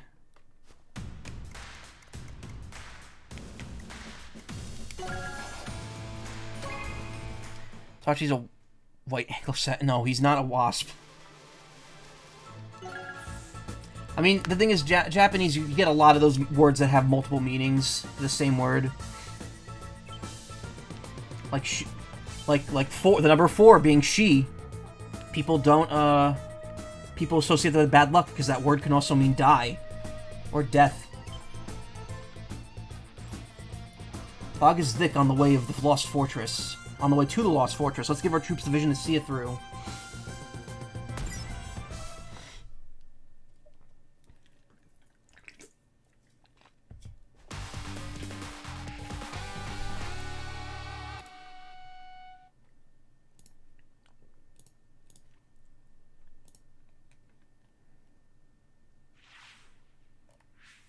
Uh-oh.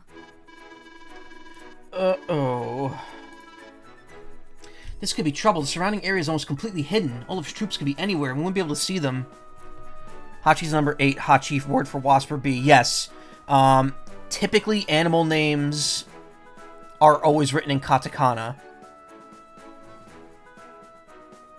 The usage of hiragana and katakana are kind of varied over the years, but typically katakana is used for either loan words, like English words written out in Japanese, or they're used for animal names. Like, you almost always, like, anytime you see an animal name, it's almost always written in katakana, rather than, or it's a kanji, rather than, just hiragana. War is so mysterious. That's a great line. Do you need me to explain? The more you know, yeah. Knew about loanwords, but I never heard about it in animals. Yeah, well, I only know because, you know, I follow a ton of bird owners that live in Japan on Twitter, and anytime they talk about their parrot, they refer to it as an inko, which is the Japanese word for parrot, but they'd always write it in katakana. So I was curious, and I looked it up, and I'm like, oh, it turns out that they just typically write animal names in katakana. Speaking of which, you need to do Duolingo. Nessie, my girlfriend, does Japanese Duolingo. Bird owner's Twitter, not a surprise, yeah. When Fog of War is present, units can only see a limited distance ahead. Check each unit's vision range to determine how far out it can see. Pigeon is Hato. So Hachi and Hato. For example, look at this infantry unit. Notice the bright spaces around it? These represent the unit's range of vision when Fog of War is present. Other lit areas around cities, HQ, and other unit positions. Units around neutral cities or enemy positions remain dark. They won't become visible till we get very close to them. See the city? It's dark, so you can't be sure what's there. When approaching a shrouded city, you can't see its allegiances or defense. So approach with caution. Foot soldiers, that means your infantry and mech units have special abilities. That is... Well, select this mech and I'll explain. Move to the mountains. Move this unit in position on the mountains. Here we go. Units' range of infantry and mech units increase in the mountains. It's much easier to spot enemies from way up there. Another thing. Another one.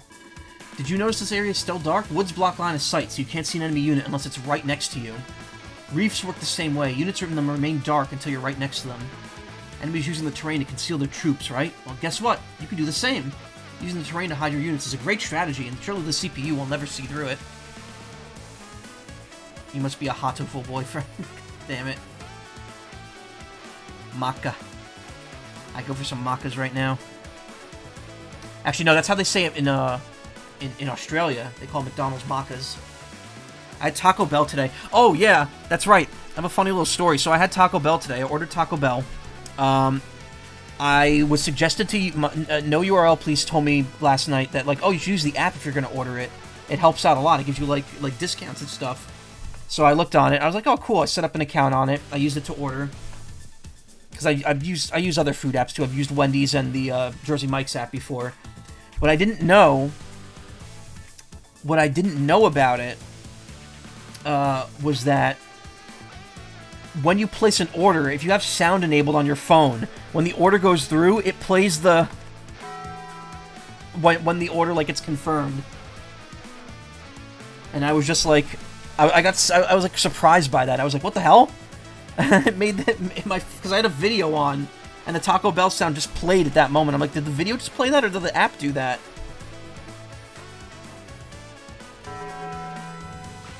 You now want Taco Bell. You're trying to spell Macaw. It's... How does Macaw is spelled a very specific way in Japanese, and I forgot. Hold on, let me see, because I talked about this with Nessie not the other day, but... If you direct it... A general rule of thumb is part of the name. Okay.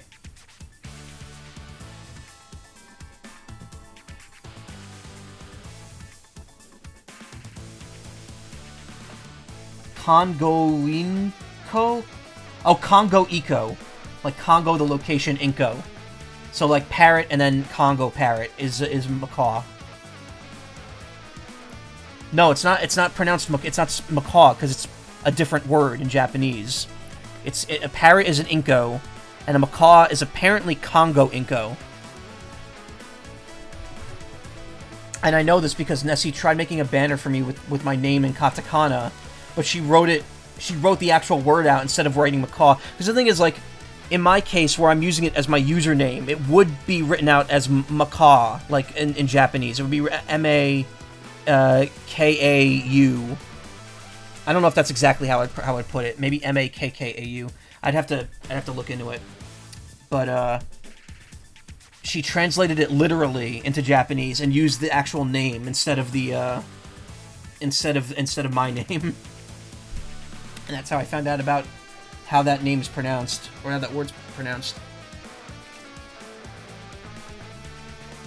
Okay, sorry, I'm wasting time. Okay. Let me explain recon and rocket units. Might be something hidden in this forest. This is a perfect chance to use your new unit, the recon unit. Go ahead and select it. Here's something worth remembering. The recon unit has a vision range of 5 spaces. Pretty impressive, don't you think? That's like, keep in mind it's not especially powerful. A recon can handle infantry, but should avoid it engaging other units. Let's send your recon unit off to investigate that forest. Yeah. I knew it. There's a rocket unit there. This is a perfect example of the dangers of fog of war. If you had tried to move your units into the woods, you would have bumped right into the enemy. You would have been stuck there, unable to do anything. Add your name and Kana to Twitter if you want to see more multilingual than you actually are. I mean, there's no harm in doing that.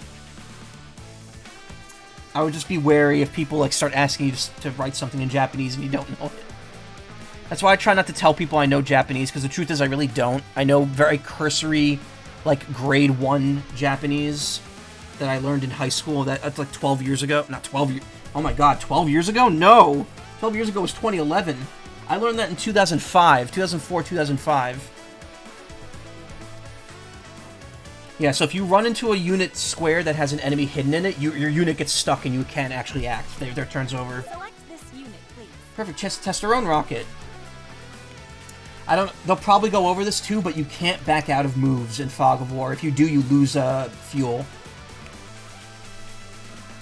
I have gotten someone to DM you asking for help talking with another Japanese furry. Oh, nice. This unit has the range you need. Seize the moment and fire on Olaf's medium tank.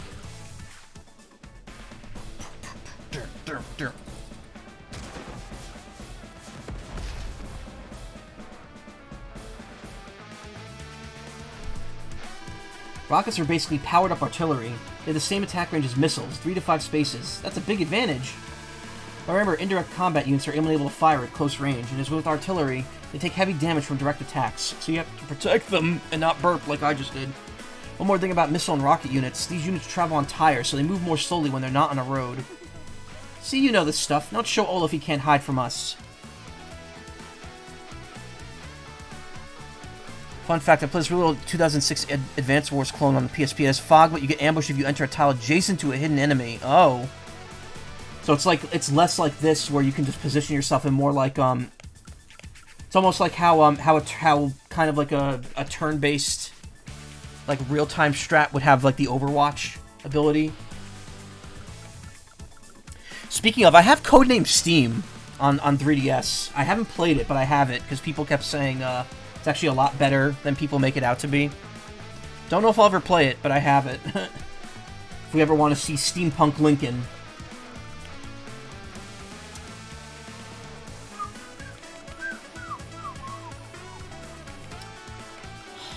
There could be stuff like right there. There's probably nothing there, though. Actually, I should probably... I have a medium tank now.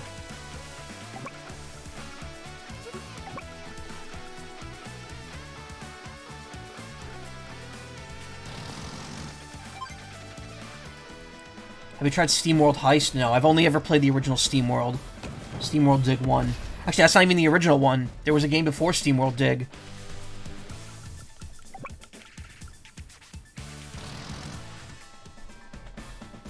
Probably not the smart move, but... I'm gonna be honest, Fog of War maps, when I played this originally, was like my biggest, like, because I just had no patience. Well, whatever's there can't get up here, and whatever's here probably can't get up to where I'm pushing this artillery, so... Expensive way to gain indirect attack on opponents. Units are valuable because they can target both ground and naval units. SteamWorld Dig is a completely different game, set in the same universe, a totally different genre. Yeah, Heist is a turn-based gun tactic shooter. Yeah, there's Dig, Heist, Dig 2, and then there's a game before... No, there's another game, too. Heist is a turn-based gun tactic shooter, but it's also, like... It's like 2D, right? It's not 3D. It's, like, layer-based instead. This might be a dumb move. Something might just wheel in here.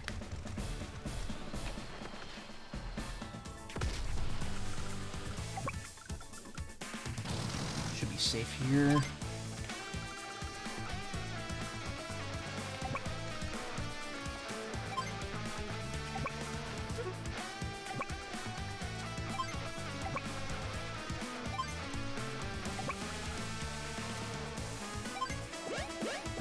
Probably a very stupid move, but not really. Unless there's a unit there, only foot soldiers will be able to get to me. Yeah, it's a 2-day sideways shooter with bank shots, yeah.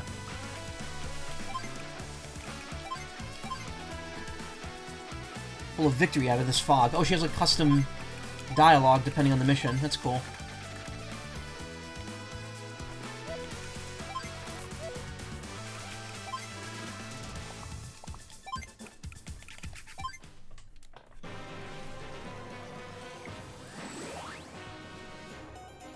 Let the winds of Blizzard! Dang, starting early with that.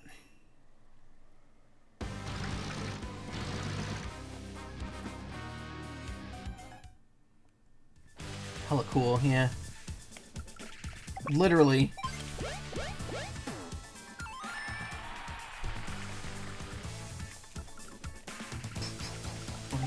Oh, yeah. They don't really go over what snow does, huh? They like, didn't mention it. Oh, yeah, this unit's not gonna move at all, unfortunately.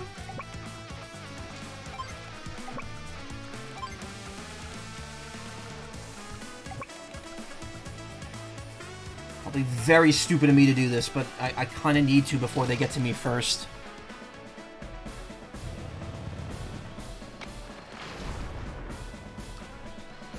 Wow, didn't do any counterattack damage.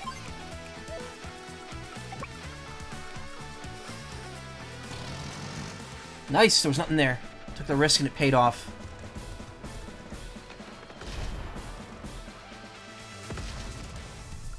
Oh, wait. Oh, shit, wait a minute. I think he might have a battleship in this spot, which can probably attack me from there.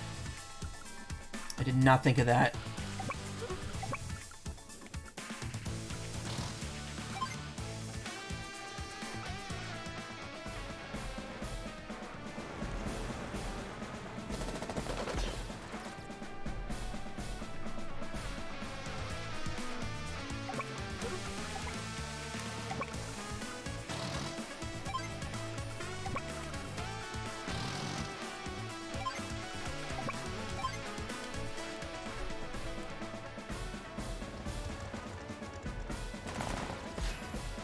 Nice. Got that lucky 10%.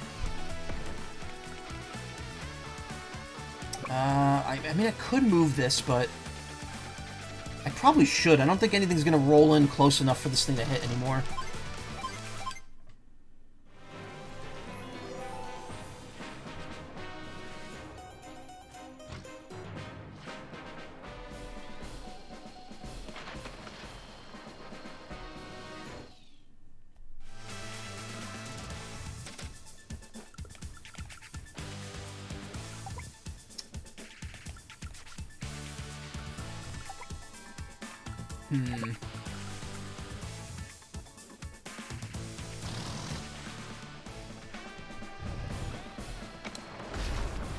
Nice. Got the lucky hit.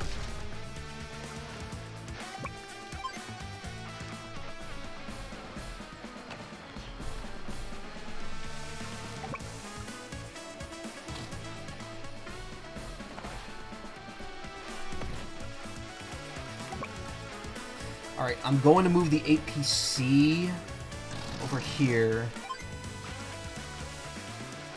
Because I think there... Oh, I won't be able to see it. It didn't attack me if it was there.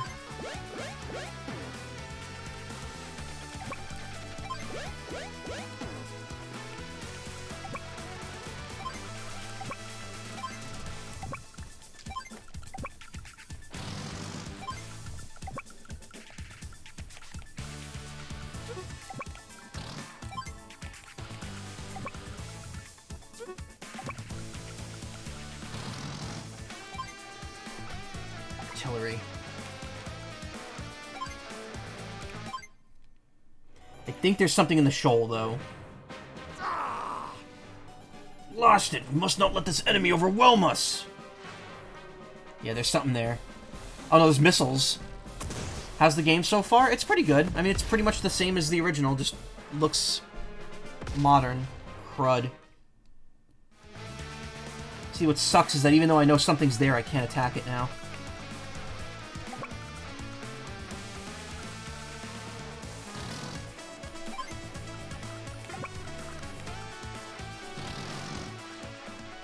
Clean, yeah.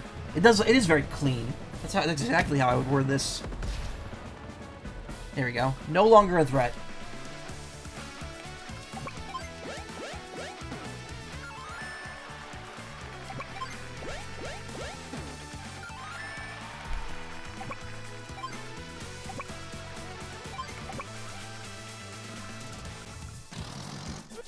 Wait a minute. How far's the range on this? 3 squares, so it could hit... Okay.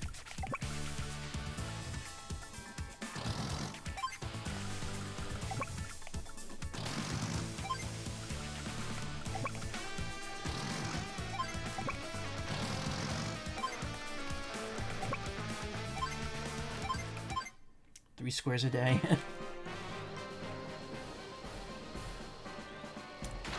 Okay, that's the artillery. I was like... I thought he had something hidden in the reef. Maybe that's a different mission.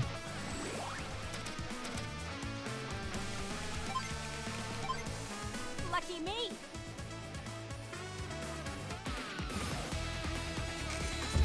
Lucky star!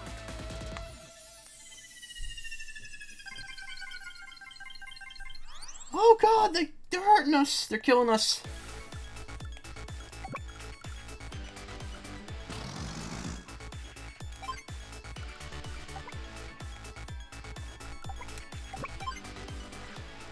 So probably wipe it out just because the luck gain is so good. Oh no, survived. Oh god, it's nothing but toilet sounds.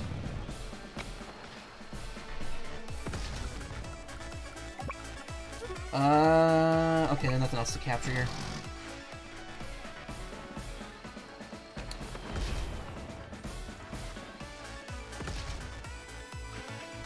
Oh, there's still something else here.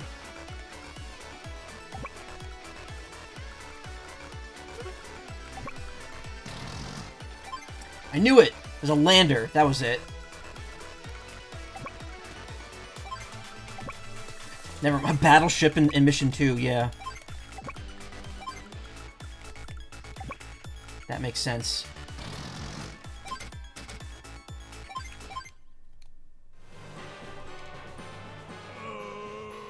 What are missiles doing? Get out there! Fight! Oh wait, it has a minus on it though. Doesn't that mean it's holding something? Can transport 2 ground units... No, maybe not. And are able to move on beaches. If the lander sinks, the units vanish. Rocky reef with many crevices and fog of war. Naval units hidden here can only be seen by adjacent units. Sandy beach. Lander units load and unload units here. Body of water. Only naval and air units can traverse the seas. Oh, I just realized it's called beach now, not shoal.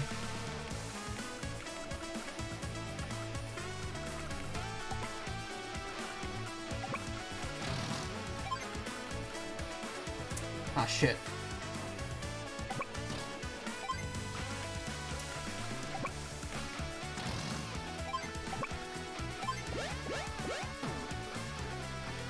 There's no way for me to attack it unless I move a unit right next to it. Why did I move? Oh, I'm an idiot. Yeah, whatever.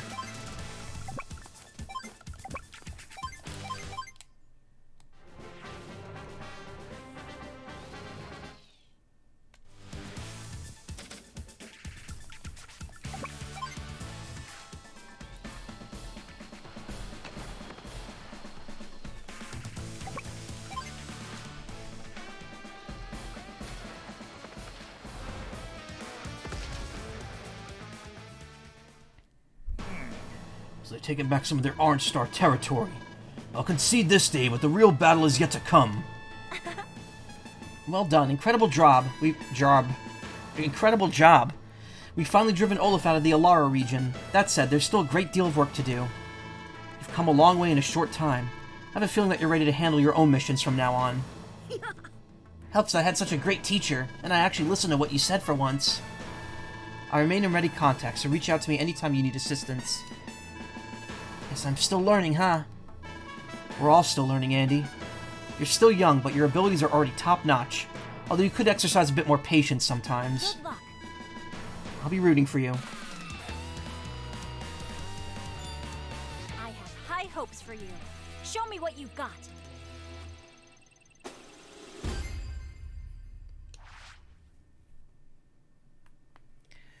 Oh, my neck.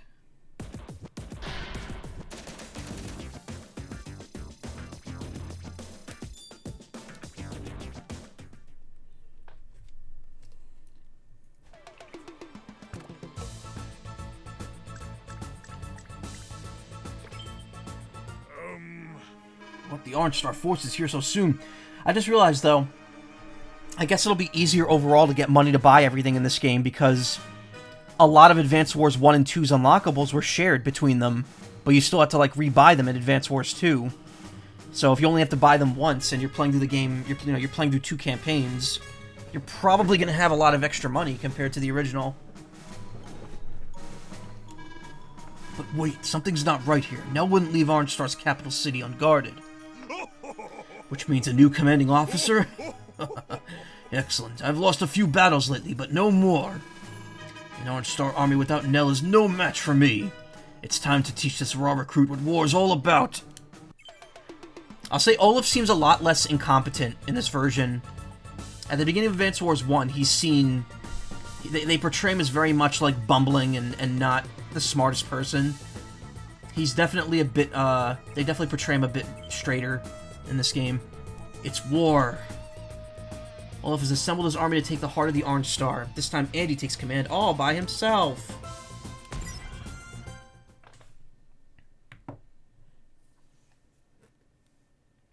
Globe reminds you of Battalion Wars. See, that's an interesting concept, though, because did they ever confirm that Battalion War, like, because, like, each Advance Wars game takes place in a separate continent, so I have to wonder if the regions of, Battalion Wars are just other places in the Wars world. Taco Bell noises, yeah. I told the story about how I used the app earlier, and I heard the bong when I ordered the food. No. Probably different universe. Is that you? Is this a transceiver? Mm-hmm. That's right, Andy. I'll be using it to contact you from here on out.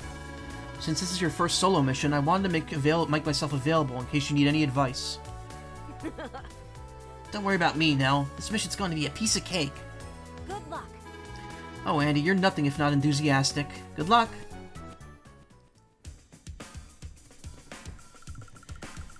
Yeah, no more hand-holding from here on out. We gotta do our own work.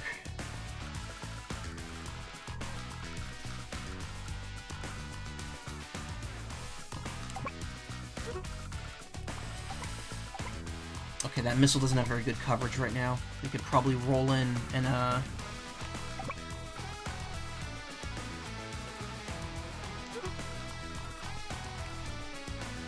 they have no air units, but I have an anti-air. So I could probably use that to pick off some of the infantry.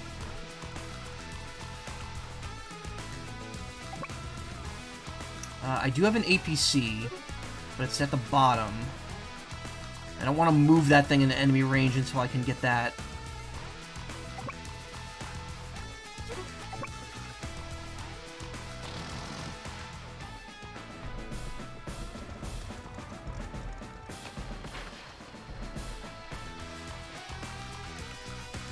They give me a recon, too, even though you don't really need a recon in this mission.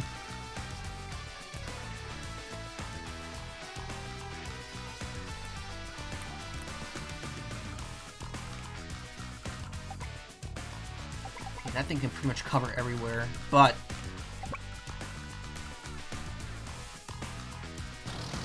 I can get to it. Why is it only doing 44%? Oh, because I'm playing as Andy now.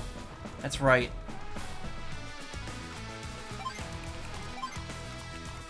But his units are normal. His units are standard, so I don't know. Meter. Is that this? That's the CO meter, right? Yeah, it is. Why is it portrayed that way? Hyper Repair. Andy's units restore plus 2 HP and gain plus 10 to firepower and defense. Mechanical Boy Wonder with good all-around skills. Impulsive to a fault, he's fiercely protective of those he calls friends. Andy's average with no specific advantages or disadvantages. Likes mechanics, hates waking up early. Same. Big same. Yes. Capture the Blue Moon headquarters and defeat all the enemies to win. I'm here if you need me.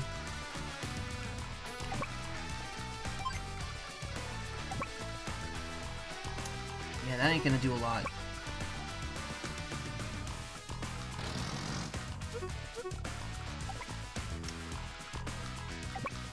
That being said, it might be more prudent for me to put the recon there. Not the recon, the anti-air. Yeah, might as well. I'm gonna take damage, but it's already down to 6, so not gonna be too bad. Oh yeah, I took 1 damage. The interesting thing about this versus, like, Fire Emblem is that you don't necessarily see how much damage you're going to take in return. You could, you know, work it out in your head, but ultimately, you know, there's also, again, there's a luck-based factor to it, so... Okay. You obviously don't want to move anything in range of the missiles or the artillery. So nothing on the cities. Here or here. It's already a week 4 math open. Oh no. Oh, there's mountains there. I can't use the... Oh. I could probably still have the tank. 1, 2, 3, 4, 5. Yeah. So let's slide in and rail on those missiles. Okay, can't attack anything up there either.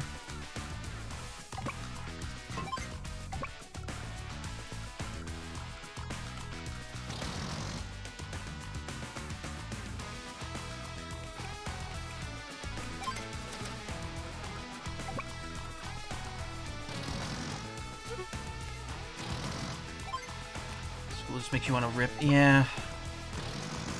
It's tiring, especially when you gotta work on it on the weekends.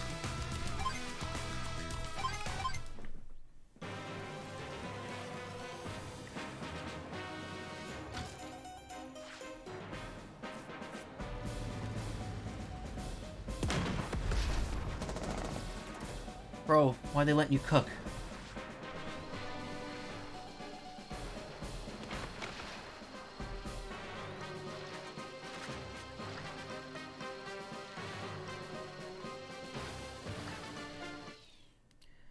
Ooh, okay. This may not be as straightforward as I thought it would be. Is that a medium? Oh no, it's a regular. Again, I keep seeing this and I think it's the medium tank just because of how different the top looks. But it's not. It is not a medium tank. That's a medium tank.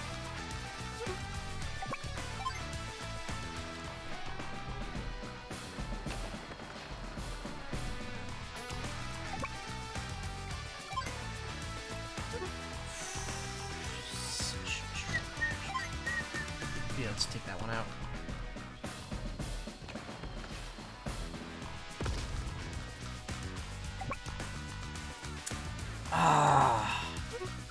Could have possibly gotten it, but that thing's kind of screwed now.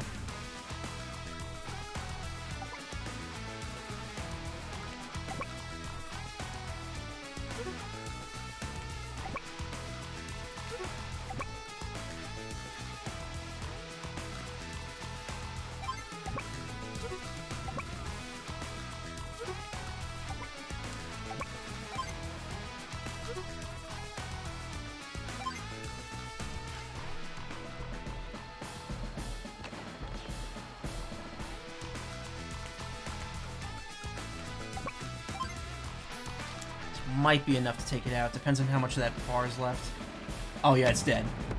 I was gonna say, it's right down to 1 HP.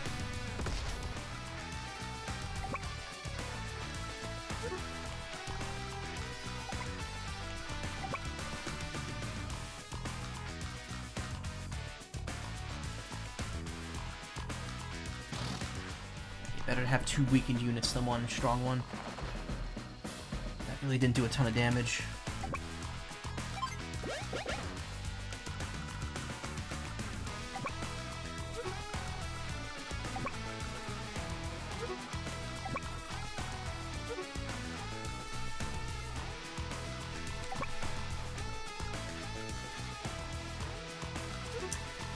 That put it right in the range of the missiles. I do not want to do that.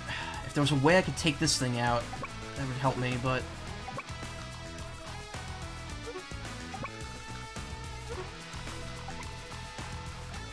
I might be able to attract its fire. I don't know.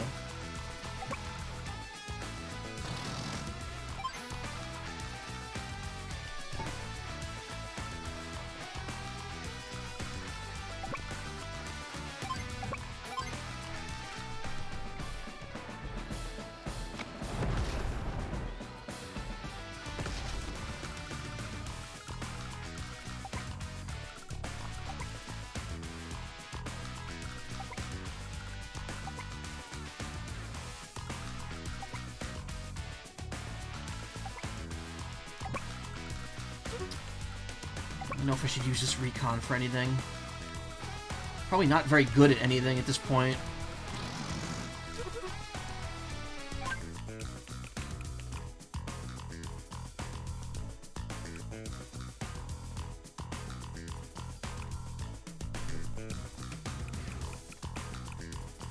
Strong against infantry. That doesn't include. Does that include mechs or no?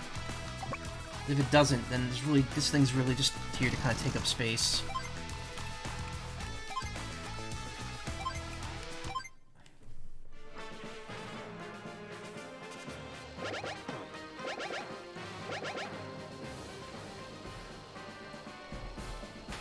Uh-oh.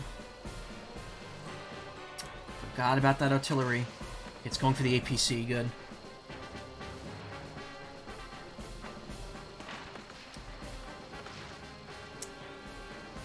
Oh, frig. That's not good. Got backed into a corner.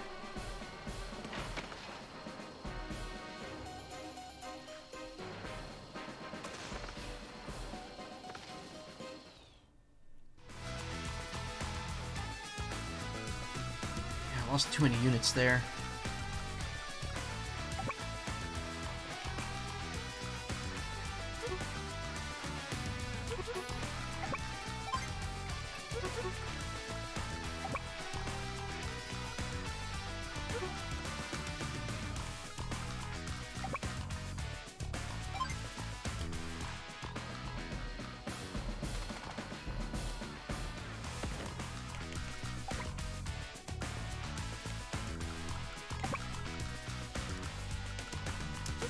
Tank's just the north side of useless right now.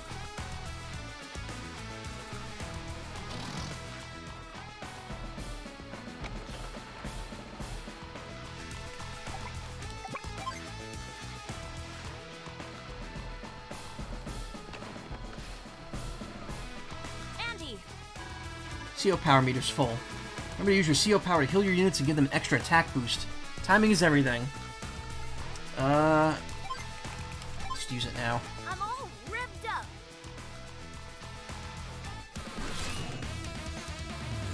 Hyper repair.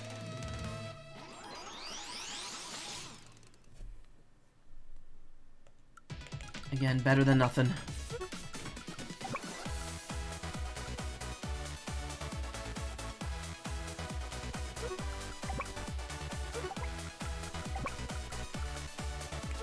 Okay.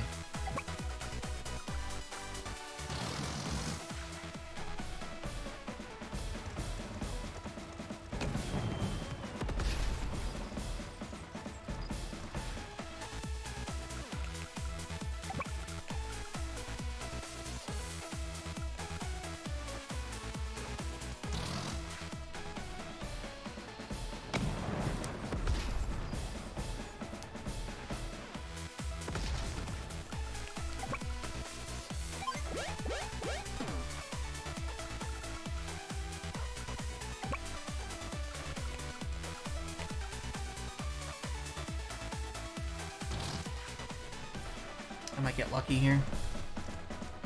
No. Well, whatever. It's got 1 HP. It's not going to be able to do jack shit to me.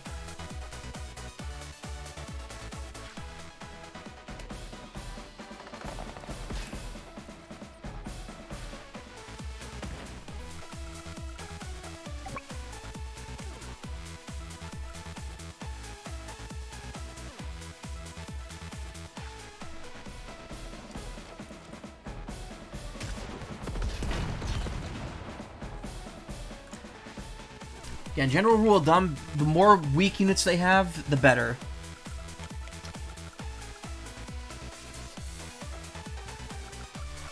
Overwhelming with sheer numbers is a possibility, but not in a pre-deployed map like this.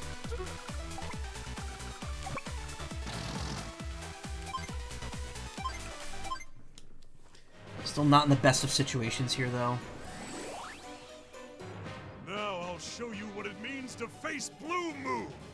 Bring on the cold.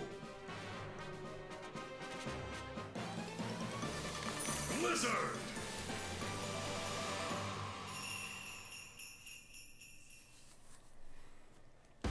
Yeah,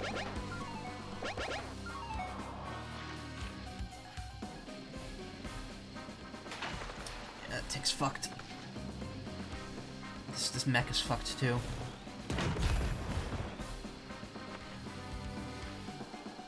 Aw, shit. Yeah, we're in a bad position here. Those tanks are really gonna have to start carrying us here.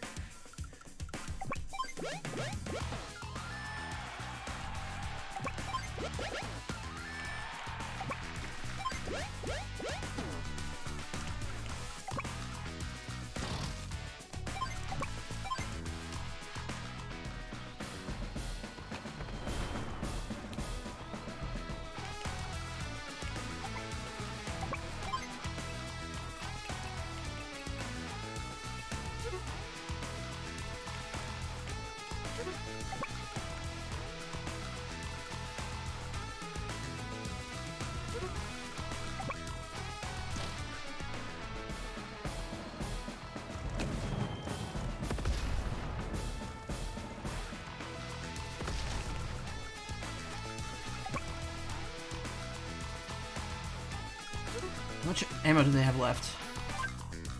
They have one more bazooka left, so they can make another attack.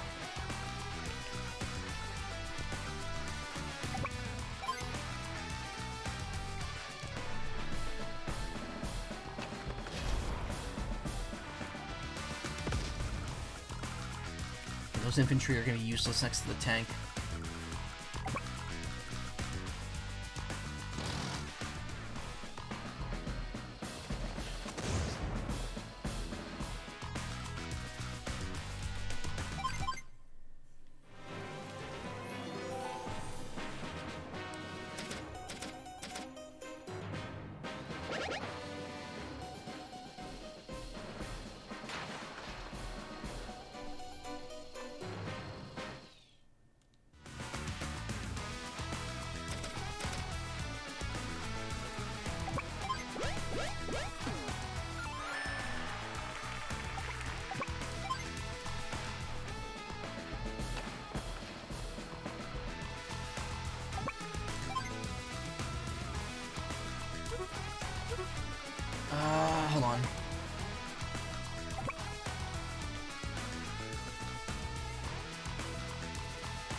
Still get him damaged, but I'm gonna put him there, and I'll pull my tank back now that I have a place to heal.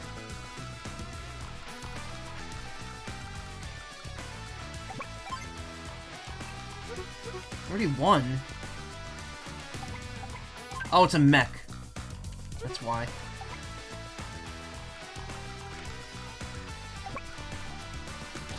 Anyway, these two infantry are going to do nothing against that tank, so let's get rid of the mech. We can heal up.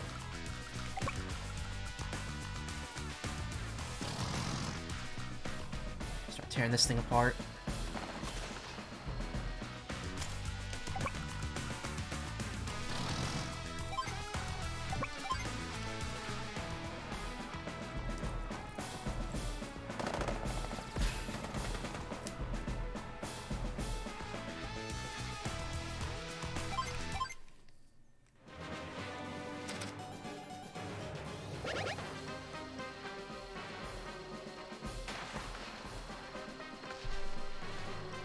Oh, went after the artillery again.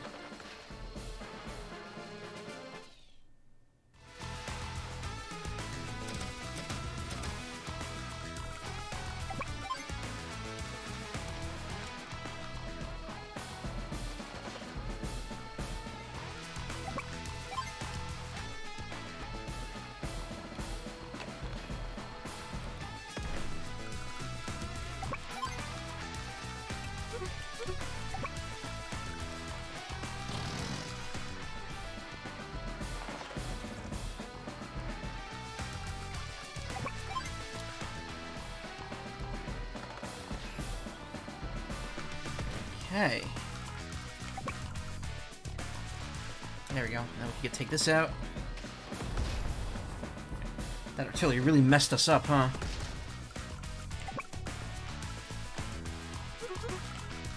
Unfortunately, this thing now has free range to come back and just mess with us. Yeah, that top part's gonna be a little tricky to navigate around. Might be able to get through it. How dare they? Nobody plows through my army like that. Hit them back! Okay, got him down to 5, which is good. Running low on ammo, though.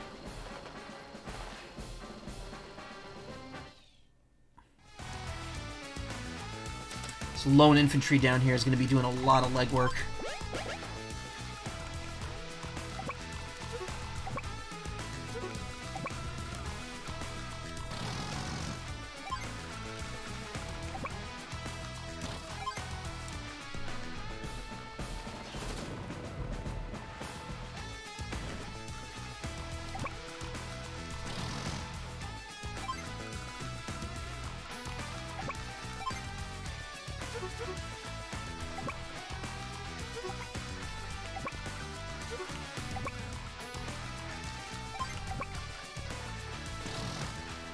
Might be enough to take it out.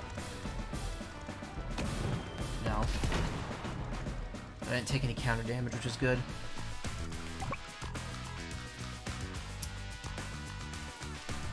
This might work. Yeah, it might. That might be just enough. Yep. Stop that from retreating. Okay, we're in a good position, but we still got a medium tank and a rocket to deal with. So that's going to require a little maneuvering. Yes. Sun, snow, rain, or other weather. I can handle anything. Okay, he's not moving, so we could take some time here to regroup.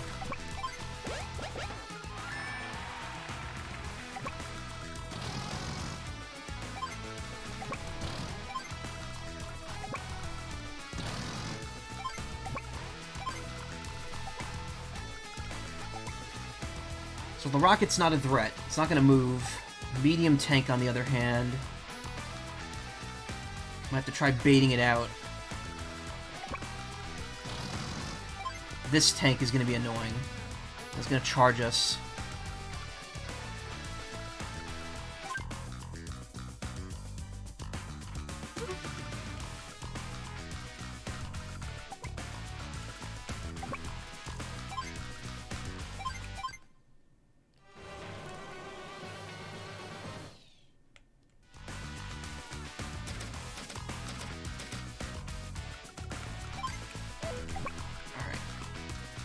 Get on the road.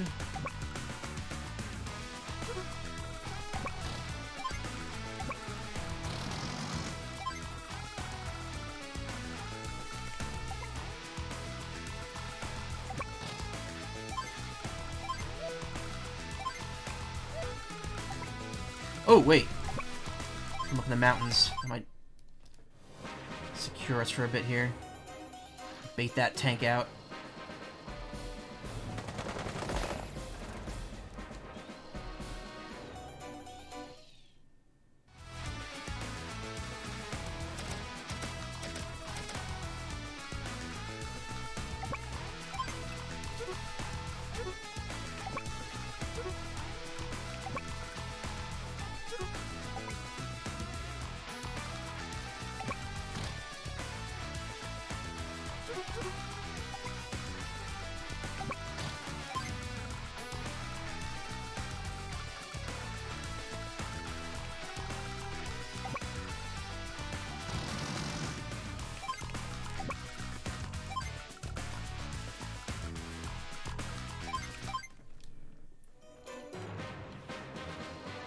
Perfect.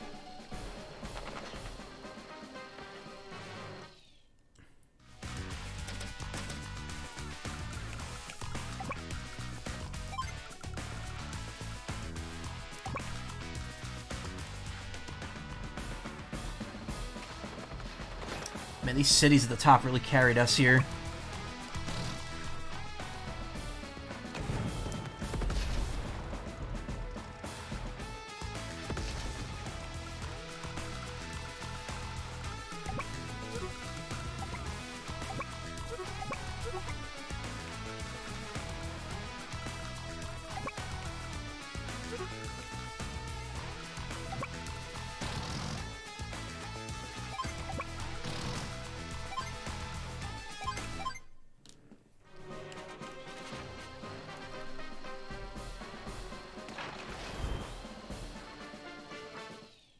No damage.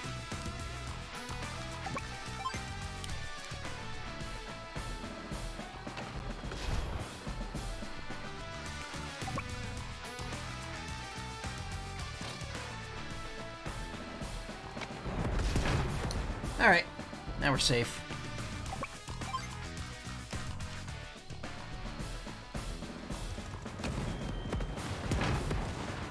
We couldn't even do the one, though.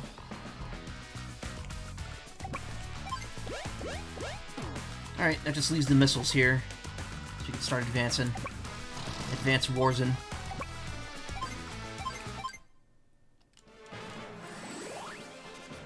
Yeah, that's not really gonna help you. Blizzard!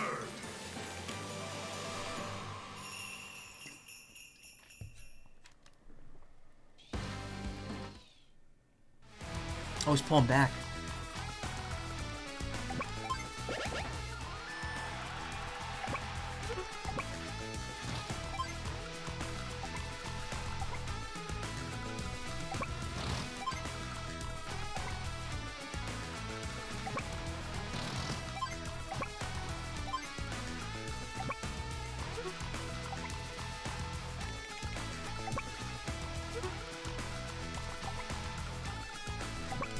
No sense holding back here. Even if he attacks me, I'm probably gonna do enough to destroy it.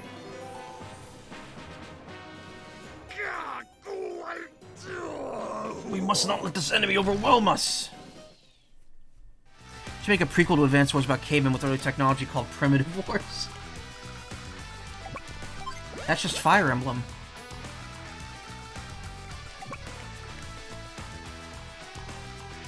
Anyway, let's... This thing can't attack... Yep, this thing can't attack from 2 squares. So first, let's nip this in the bud. And then we can pick off the rockets at our leisure. Means I can send this unit down here to capture.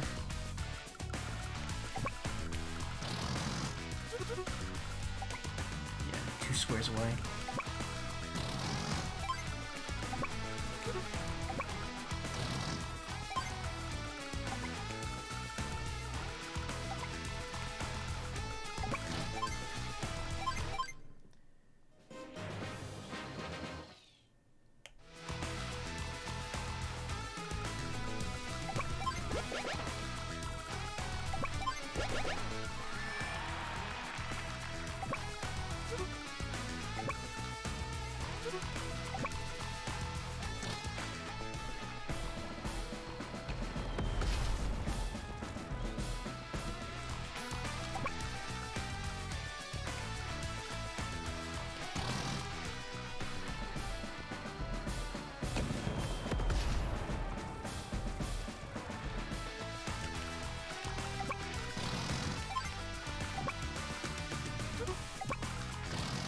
4 HP, won't be able to take that one out.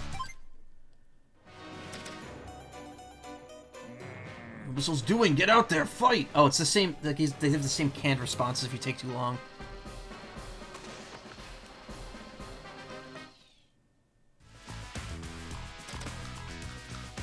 Hey, this math problem, blah, you don't get it. What's it about? Percentages again?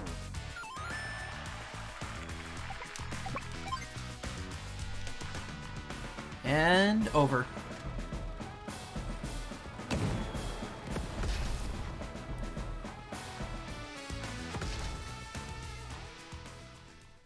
I lost again.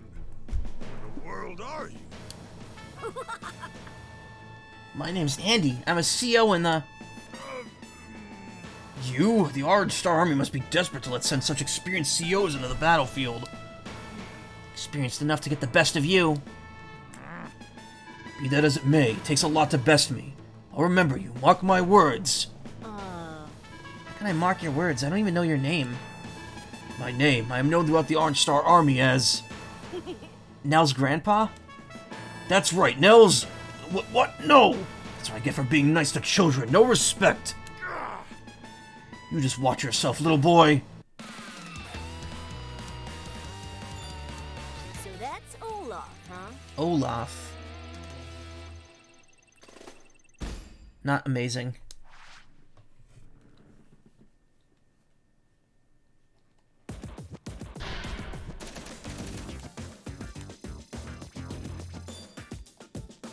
I could buy one of the expensive things. Hi there, soldier. Got a fresh supply of collectibles in stock. Just come on down to Hachi's shop when you're ready to do business. Look who's here. Some new music in stock today.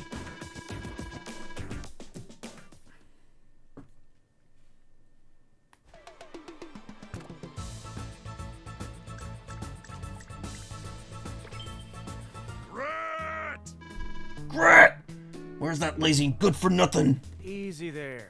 I heard you the first time, oh bearded one. Bearded one? Oh, why you? Yeah. Oops, slip of the tongue. Do accept my apologies, Commander. Just get ready to move out. Enough. Now listen carefully. Orange Star forces have been deployed precisely where I anticipated. Okay. Oh, good. All that time since spying on them from the inside. Sure hope you know what they're up to. Their commanding officer is an untested youngster with a smart mouth. But don't let your guard down. Our contingent in the area has some indirect combat units for you to use. Now get going, Mr. Sharpshooter. Hang on there. You want me to go personally? Like, in person? Is he no good? What do you think a commanding officer does if you don't get moving? Alright, keep your beard on. I don't much like the idea, but I'm going. Gone at last. Grit is an impudent rogue, but he's also the best marksman I've ever seen.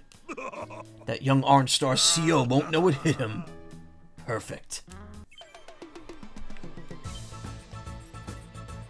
Best record. Oh, it does keep track of your best record.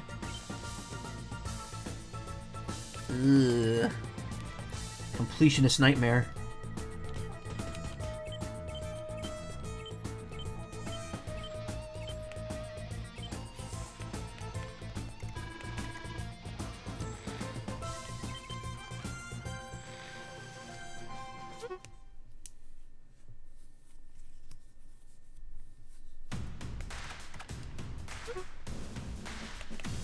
Oh, it actually looks a little marked there, too.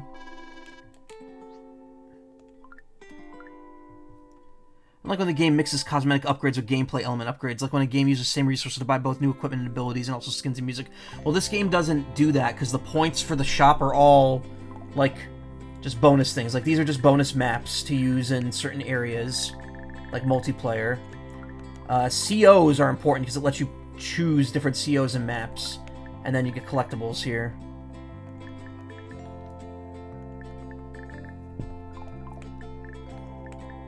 Bonus case is full of maps for versus mode. Buy it and you'll have more maps to play on.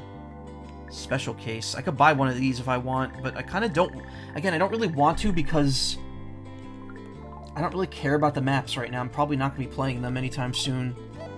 Keep up the good work. The COs are like the most important thing to buy because that expands who you could play as in multiplayer, and that does make a difference.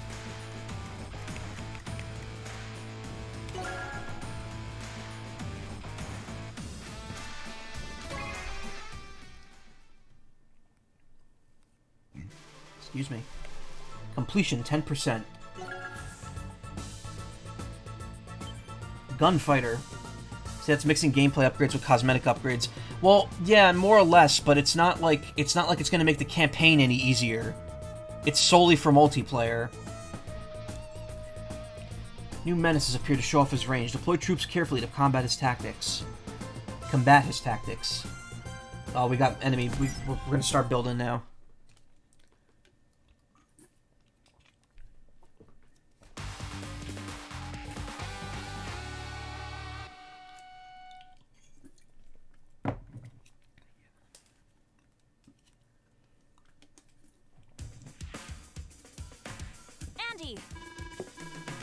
Pretty much everything in the shop is either for multiplayer battles, war room maps, or it's the collectibles. Nothing you buy there is going to affect the main game. Can you hear me? Come in, please. Loud and clear. What's up, Nell? You've been given authority to use bases to deploy new units onto the field. Do you need a refresher on how to use bases? Oh dear. Well, let's go do it again quickly before the battle begins. First, move your cursor onto a base and press A. List of available units will be displayed. Use the control stick or directional buttons or plus control pad to scroll to the list and then press A to select the unit you want to deploy. Units that you can't afford will appear grayed out. Don't forget that. Each day you'll receive funds from all the properties you hold. You'll have to make do with that amount. Good luck. And remember, you can't deploy units and move them on the same turn. Hope you got all that. Good luck. So yeah, now money's a factor.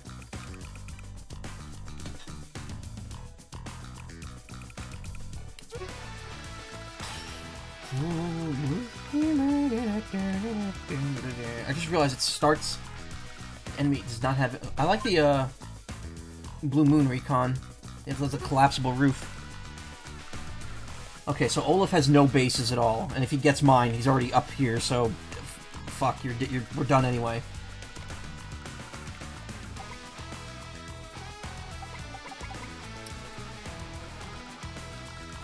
They're gonna start capturing up there. Might be prudent for me to get some cover, the foot soldier coverage up there first.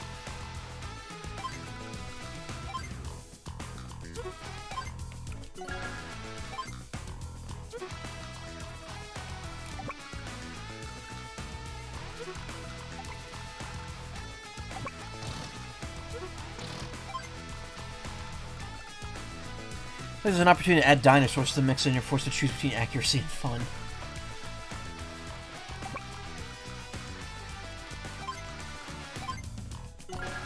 When in doubt, infantry out.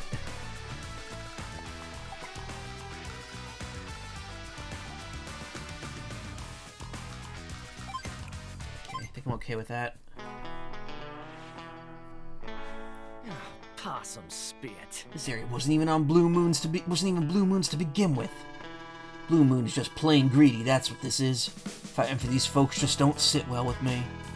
Well, I guess let's mosey on out and see what happens.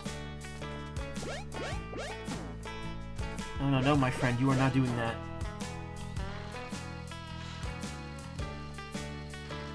Okay, I gotta be careful because his indirects can get buffed, or are buffed to begin with. Pick up the transceiver now. Nell, I'm here. What's going on? We've just learned that Grit is the opposing CO. He's an indirect fire expert whose attack range exceeds the standard distance. Worse, his range gets even bigger when he uses his CO power. Make sure you check Grit's attack range throughout the battle and keep it a safe distance. Okay. Understood. Hey Nell, how do you know so much about this guy? We used to be close friends. Anyway, that's all I had to tell you. Nell out. Nell out. Nell sure hung up in a hurry. Did I say something to offend her? A peerless marksman with ranged attacks, he tends to dislike direct combat. His laid-back style masks his dependability. Grit's indirect combat units gain +1 to attack range, however his direct combat units have a -20 to firepower. Likes cats, hates rats. Snipe attack. Grits direct indirect combat units gain +2 to attack range, +65 to power, +10 to defense. His other units gain a small bonus to defense and power.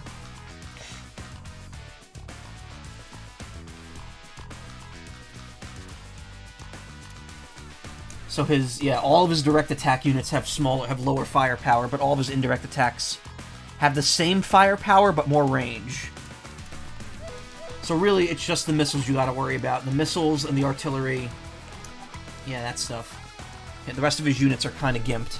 Not to say they won't destroy me if I get too close, but...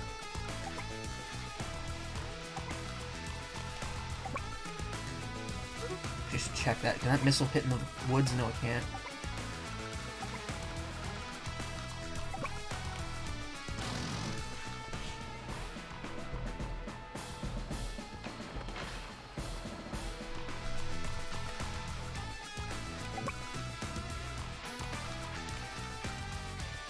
That one's on a mountain.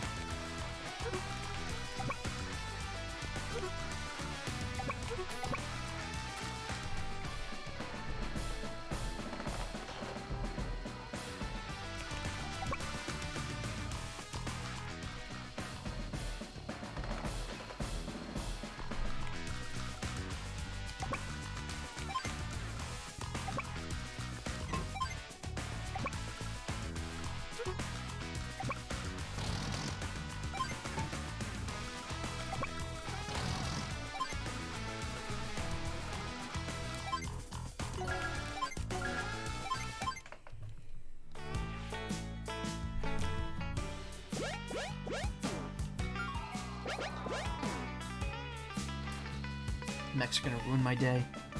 Oh, that wasn't a recon. That was... Oh, shoot. Wait. Oh, no, that was the recon. Never mind. I'm, like, getting so confused there. The tank fired at me. I was like, what just damaged me?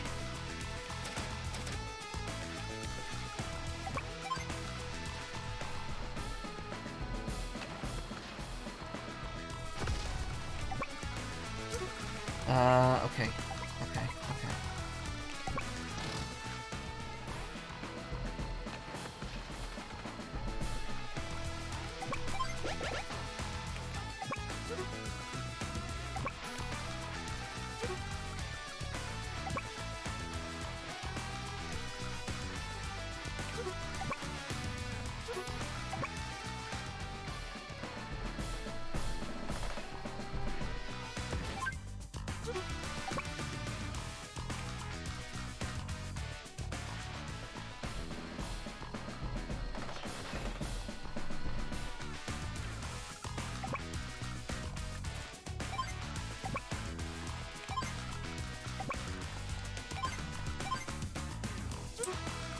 Fair bit of money here. I only have the one tank, so we're gonna need more here. It's gonna cost me all my money though. If I make a medium tank.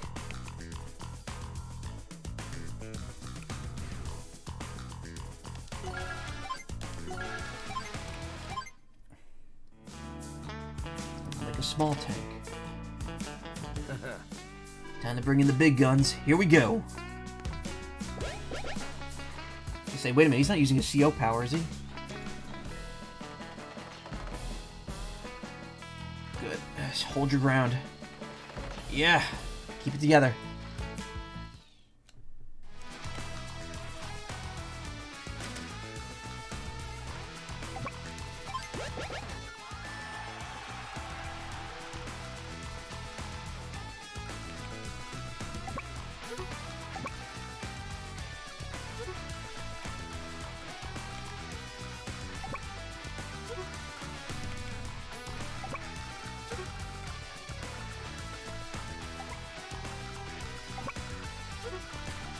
Both these artillery have their ground covered here.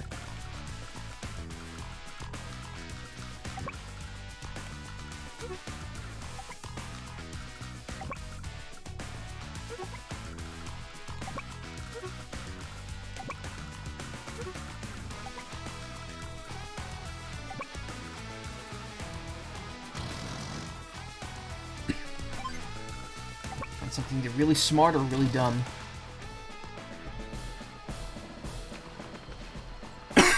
Oh, excuse me.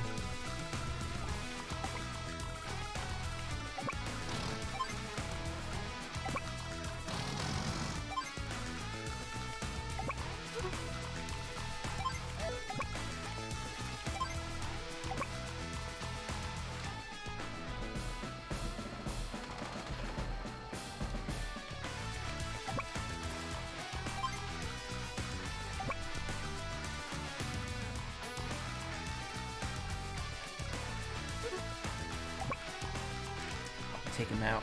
It's probably gonna eliminate me. Nope, doesn't.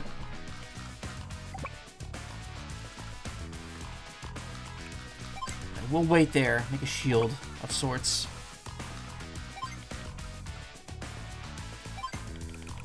Alright, time to deploy some heavy.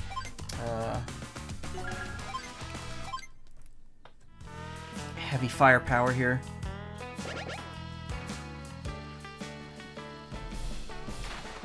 I mean, the money's doing nothing for Grit. He doesn't have any bases.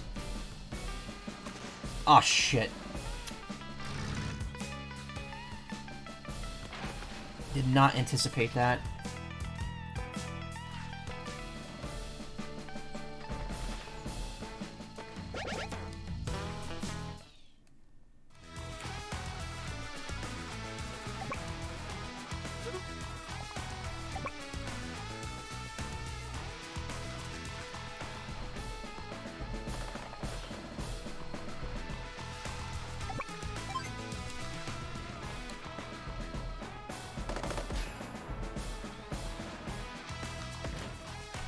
Them off.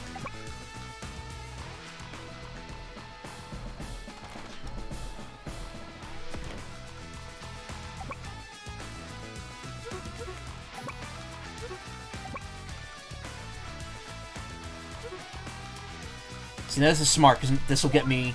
Yeah, it gives me exactly 100 pack.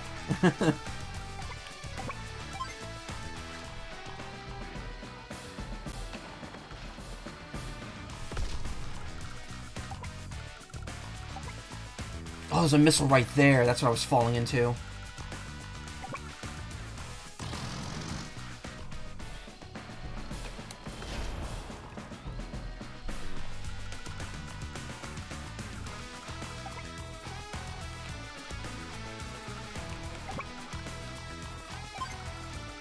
That was a stupid move, but whatever.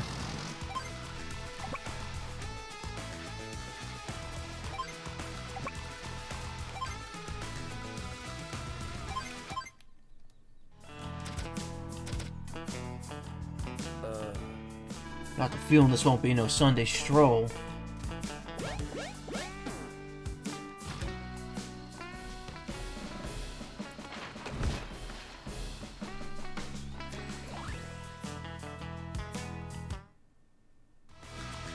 Oh, he didn't use his power. Oh, I guess it doesn't really matter.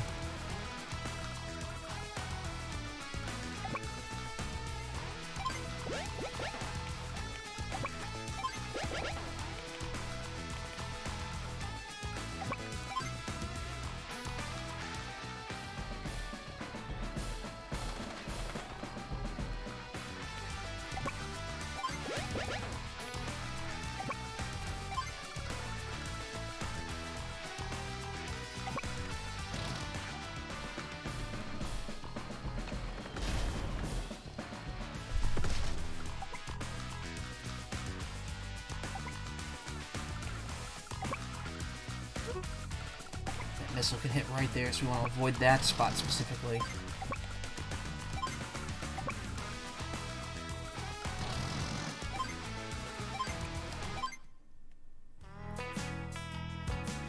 Oh, but if you... Fuck. Really dumb of me. That was so dumb of me. To do this, but you've left me no choice. I just realized... Oh, wait, he could extend his range even further. Fuck. Snipe attack.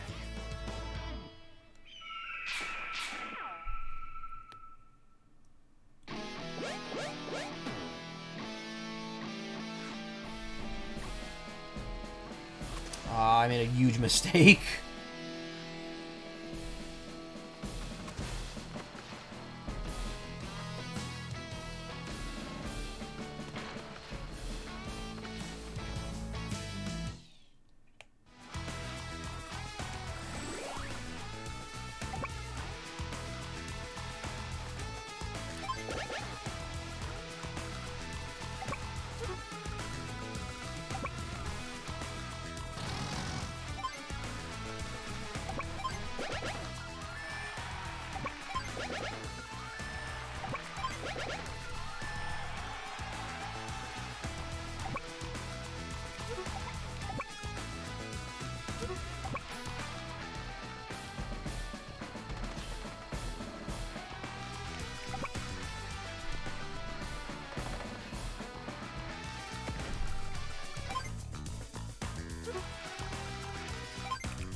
Okay, that power will run out soon, but you could still hit me from pretty much anywhere.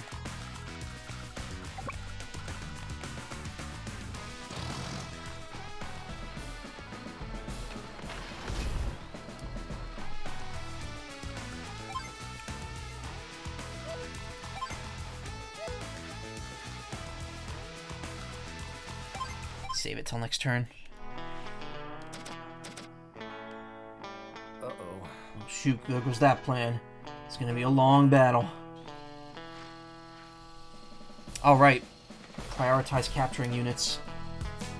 Capturing units and APCs usually attract the enemy's attention.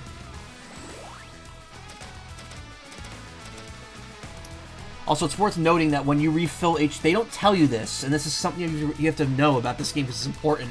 If you refill your health on a city, you do lose the funds relative to what you refill. So I filled 2 HP, and that took 20% of a medium tank's cost to refill. Definitely something to keep in mind.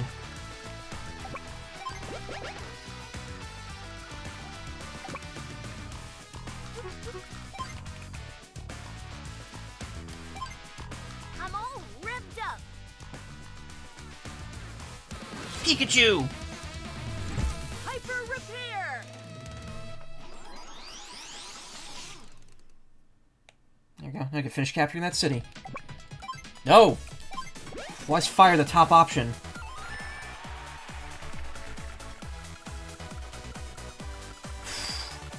Almost royally fucked that up. Let's see. No, this missile will be able to cover, right? Yeah.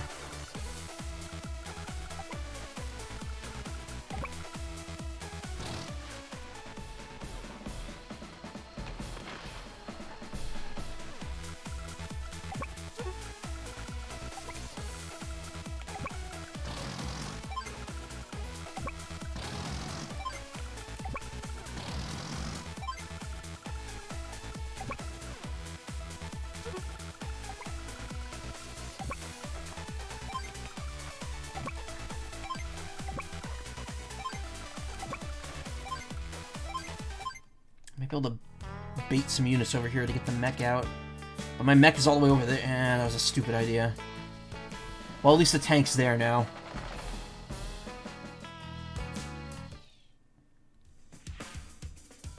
Are you hearing things correctly? Yes, you are. That is Veronica Taylor voicing Andy.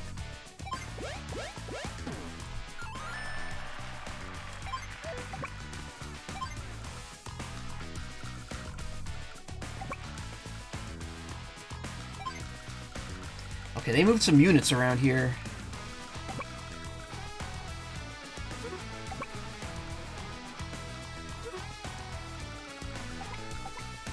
I mean, this will get me destroyed by rockets if I do this, but it's a sacrifice we'll have to make at this point.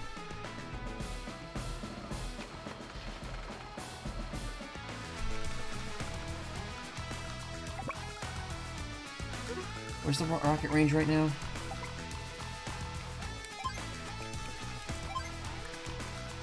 His meter is like nowhere near full.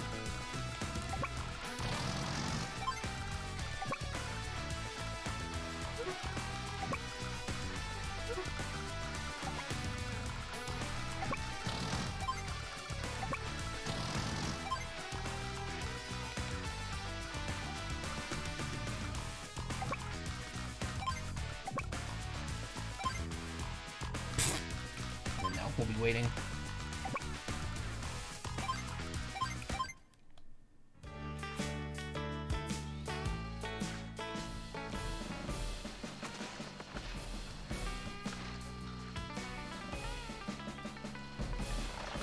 Seriously? Okay. That was a fight you would want to take there, but okay.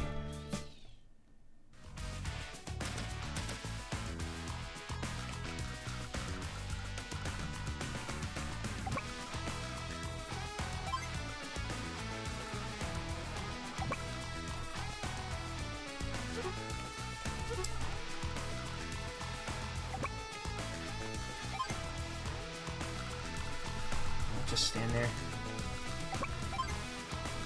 Don't just do something. Stand there.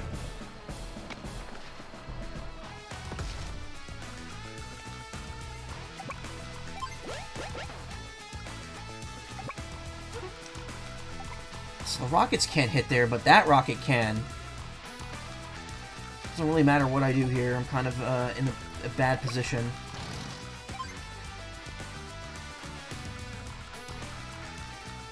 What if I want to stand there exactly? Okay. It's not dicey, it's just going to take longer than it looks. Because that tank there is going to resupply.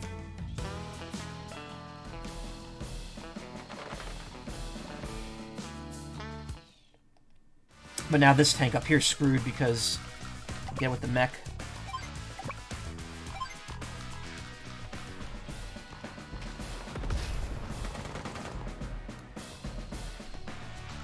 Cool.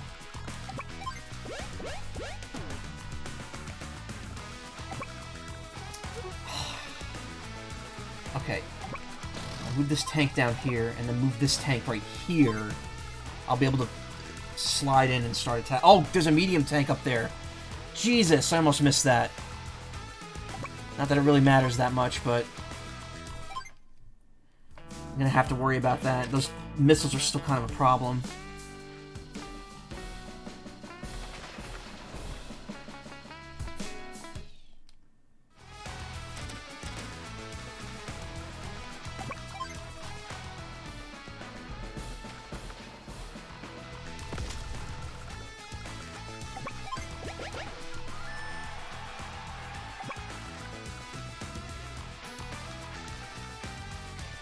Getting that tank down 85% is a very good idea.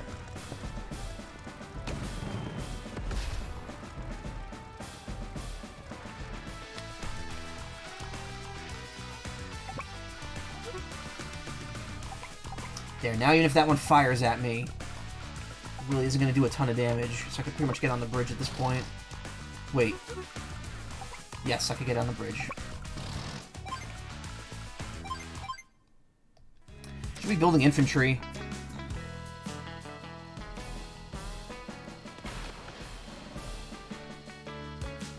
Okay, now that other missile's gonna destroy this thing.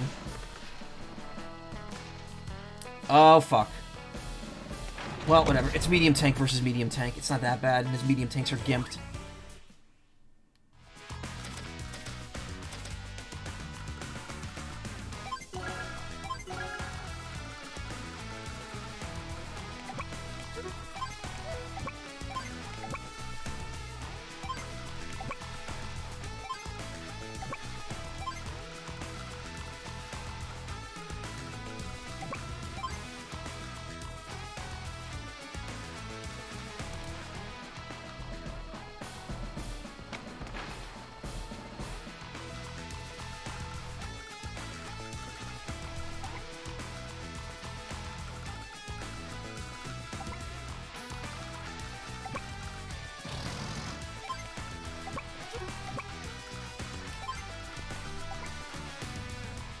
Oh, wait, he's got his power again, though. Fuck.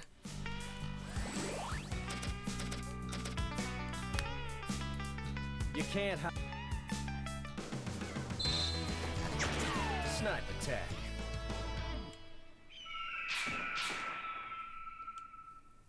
Oh, he's gonna go for both of the tanks. I think he is. Okay, well, he didn't take one out. That's good. Still kind of got it there. No, not really. Oh, I'm not in a good position now. I lost all my vehicles.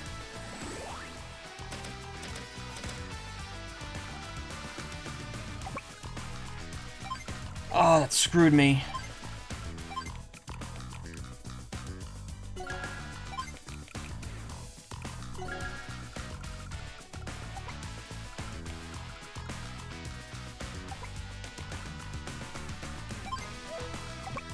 Pizza party lunch, yeah. Alright. This is still a pretty good spot I'm in here.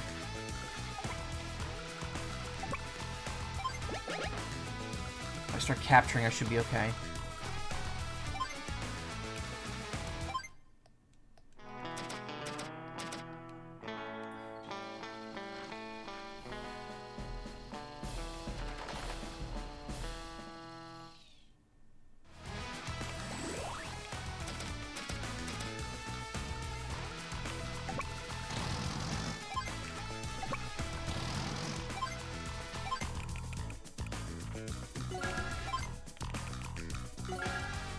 Why'd I build an... Damn it. Whatever.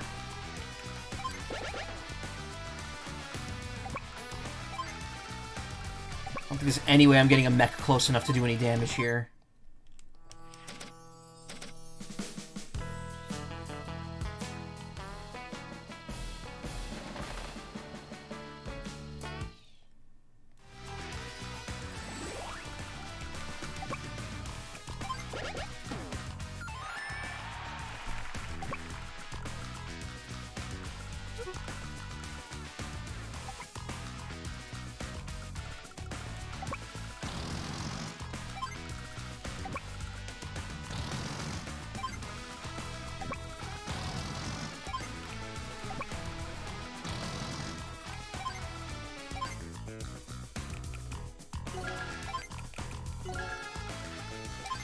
I made some missteps here.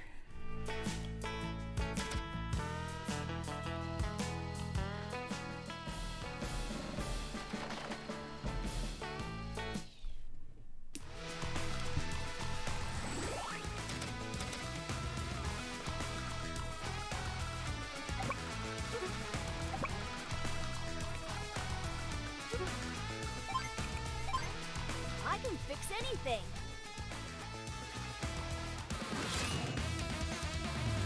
Hyper repair.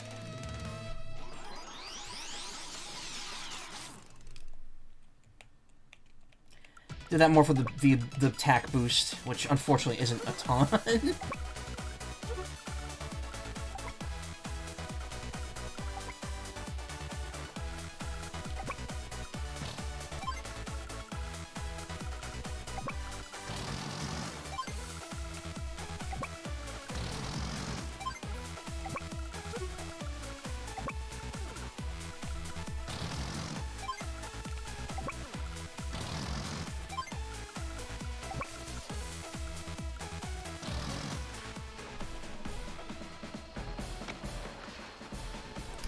Okay, that's gone.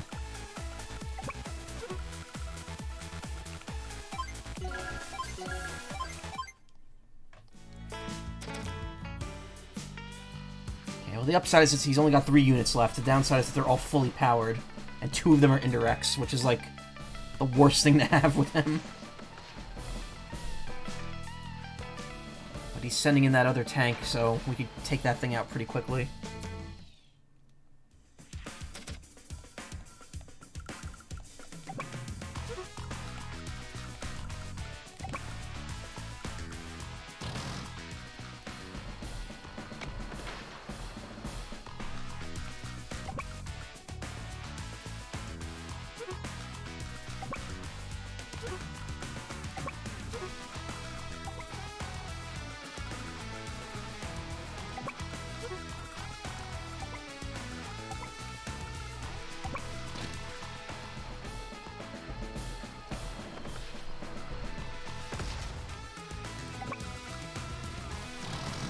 Start damaging that one. Well, not by much, unfortunately.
That missile's a pain, because it's just gonna, yeah, destroy everything that's hitting it.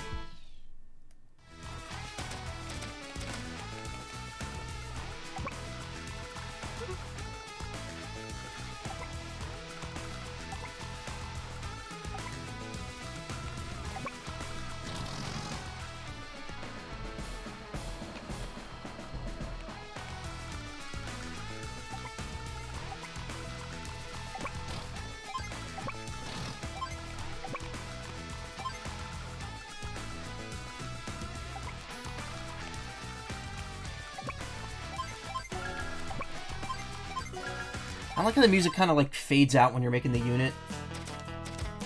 A little annoying.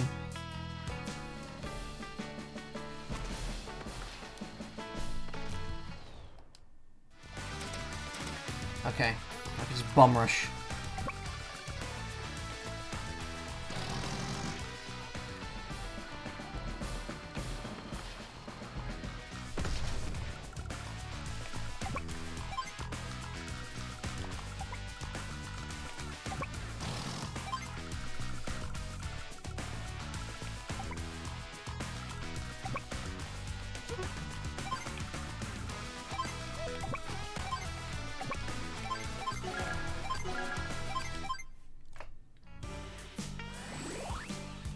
Don't get me all riled up.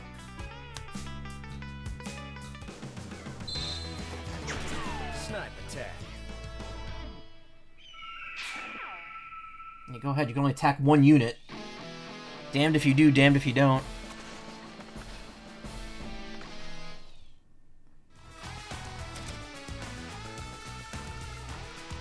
Yeah, this is it. He's done.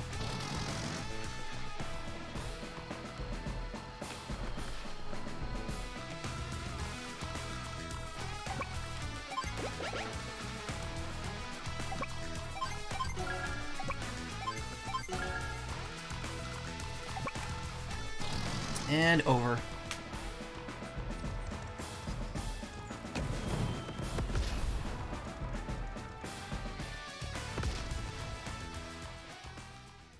Hey there, Junior. Not shooting. Don't call me Junior. I have a name. It's Andy. That's the spirit. Well, now, you're all new to the Orange Star Army, right? Maybe, but how would you know that? Well, all right. That's because I'm Grit. I was beholden to Orange Star not too long ago myself, so I'm pretty familiar with most of the military types. Well, Y'all beat me this time. Who knows, maybe we'll see each other on the flip side. So long, Junior.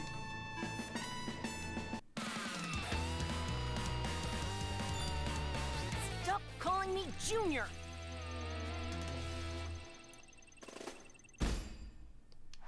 B rank.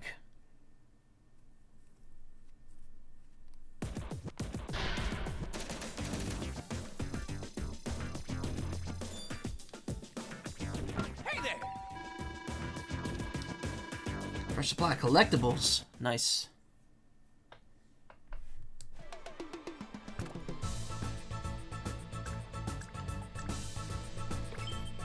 Well now, What what have have we here? Alright. Orange Star forces, if I'm not mistaken, and of course I never am.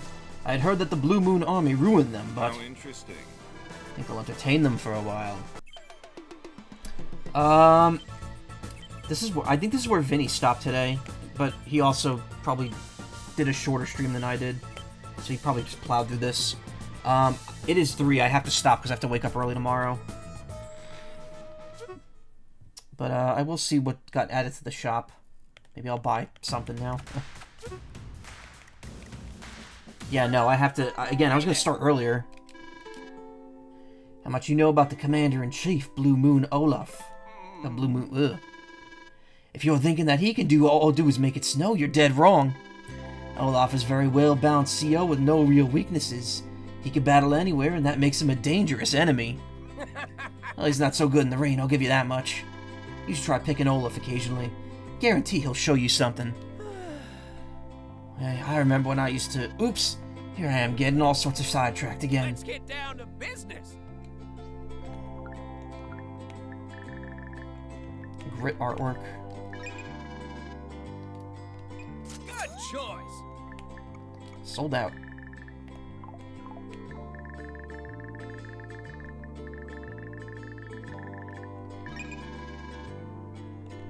What a deal.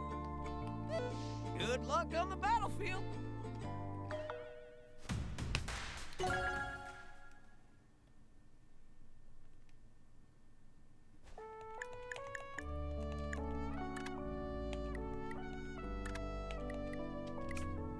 That's cool.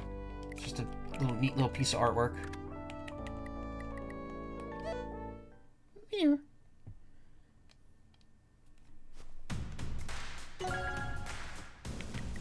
Yeah, and then it just adds the maps you bought to this thing.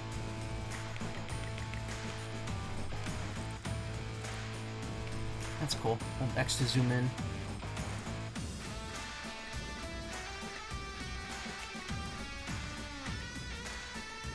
Oh, you can fight COs you haven't found.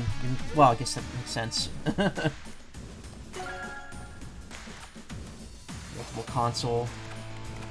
I just find it weird when they put pictures of Switches in the games themselves.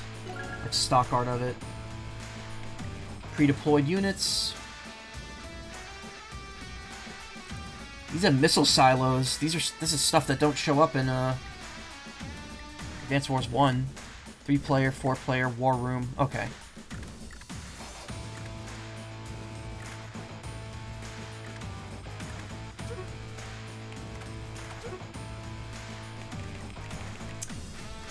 Cool.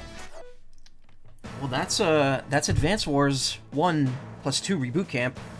Was it worth the wait? I don't know. It's pretty fun. It's fun. It's Advance Wars, I'll say that. But yeah, we'll do more of Advance Wars 1 in the coming days. But this Sunday, as I mentioned, we're going to be finishing Mario & Luigi Superstar Saga, raising money for Trans Lifeline. It's all set up and ready to go. I don't know what time I'm starting because I don't know when I'm getting back from Nessie's. I gotta take the train and it's gonna take a while, so we might start later than the other ones, but I'll still try to go for 5 hours on it. And then the upcoming week, expect more Reboot Camp and probably the end of Kirby too. There's probably one more or two more streams of that. Maybe like one long stream of it. I don't know. We'll have to see.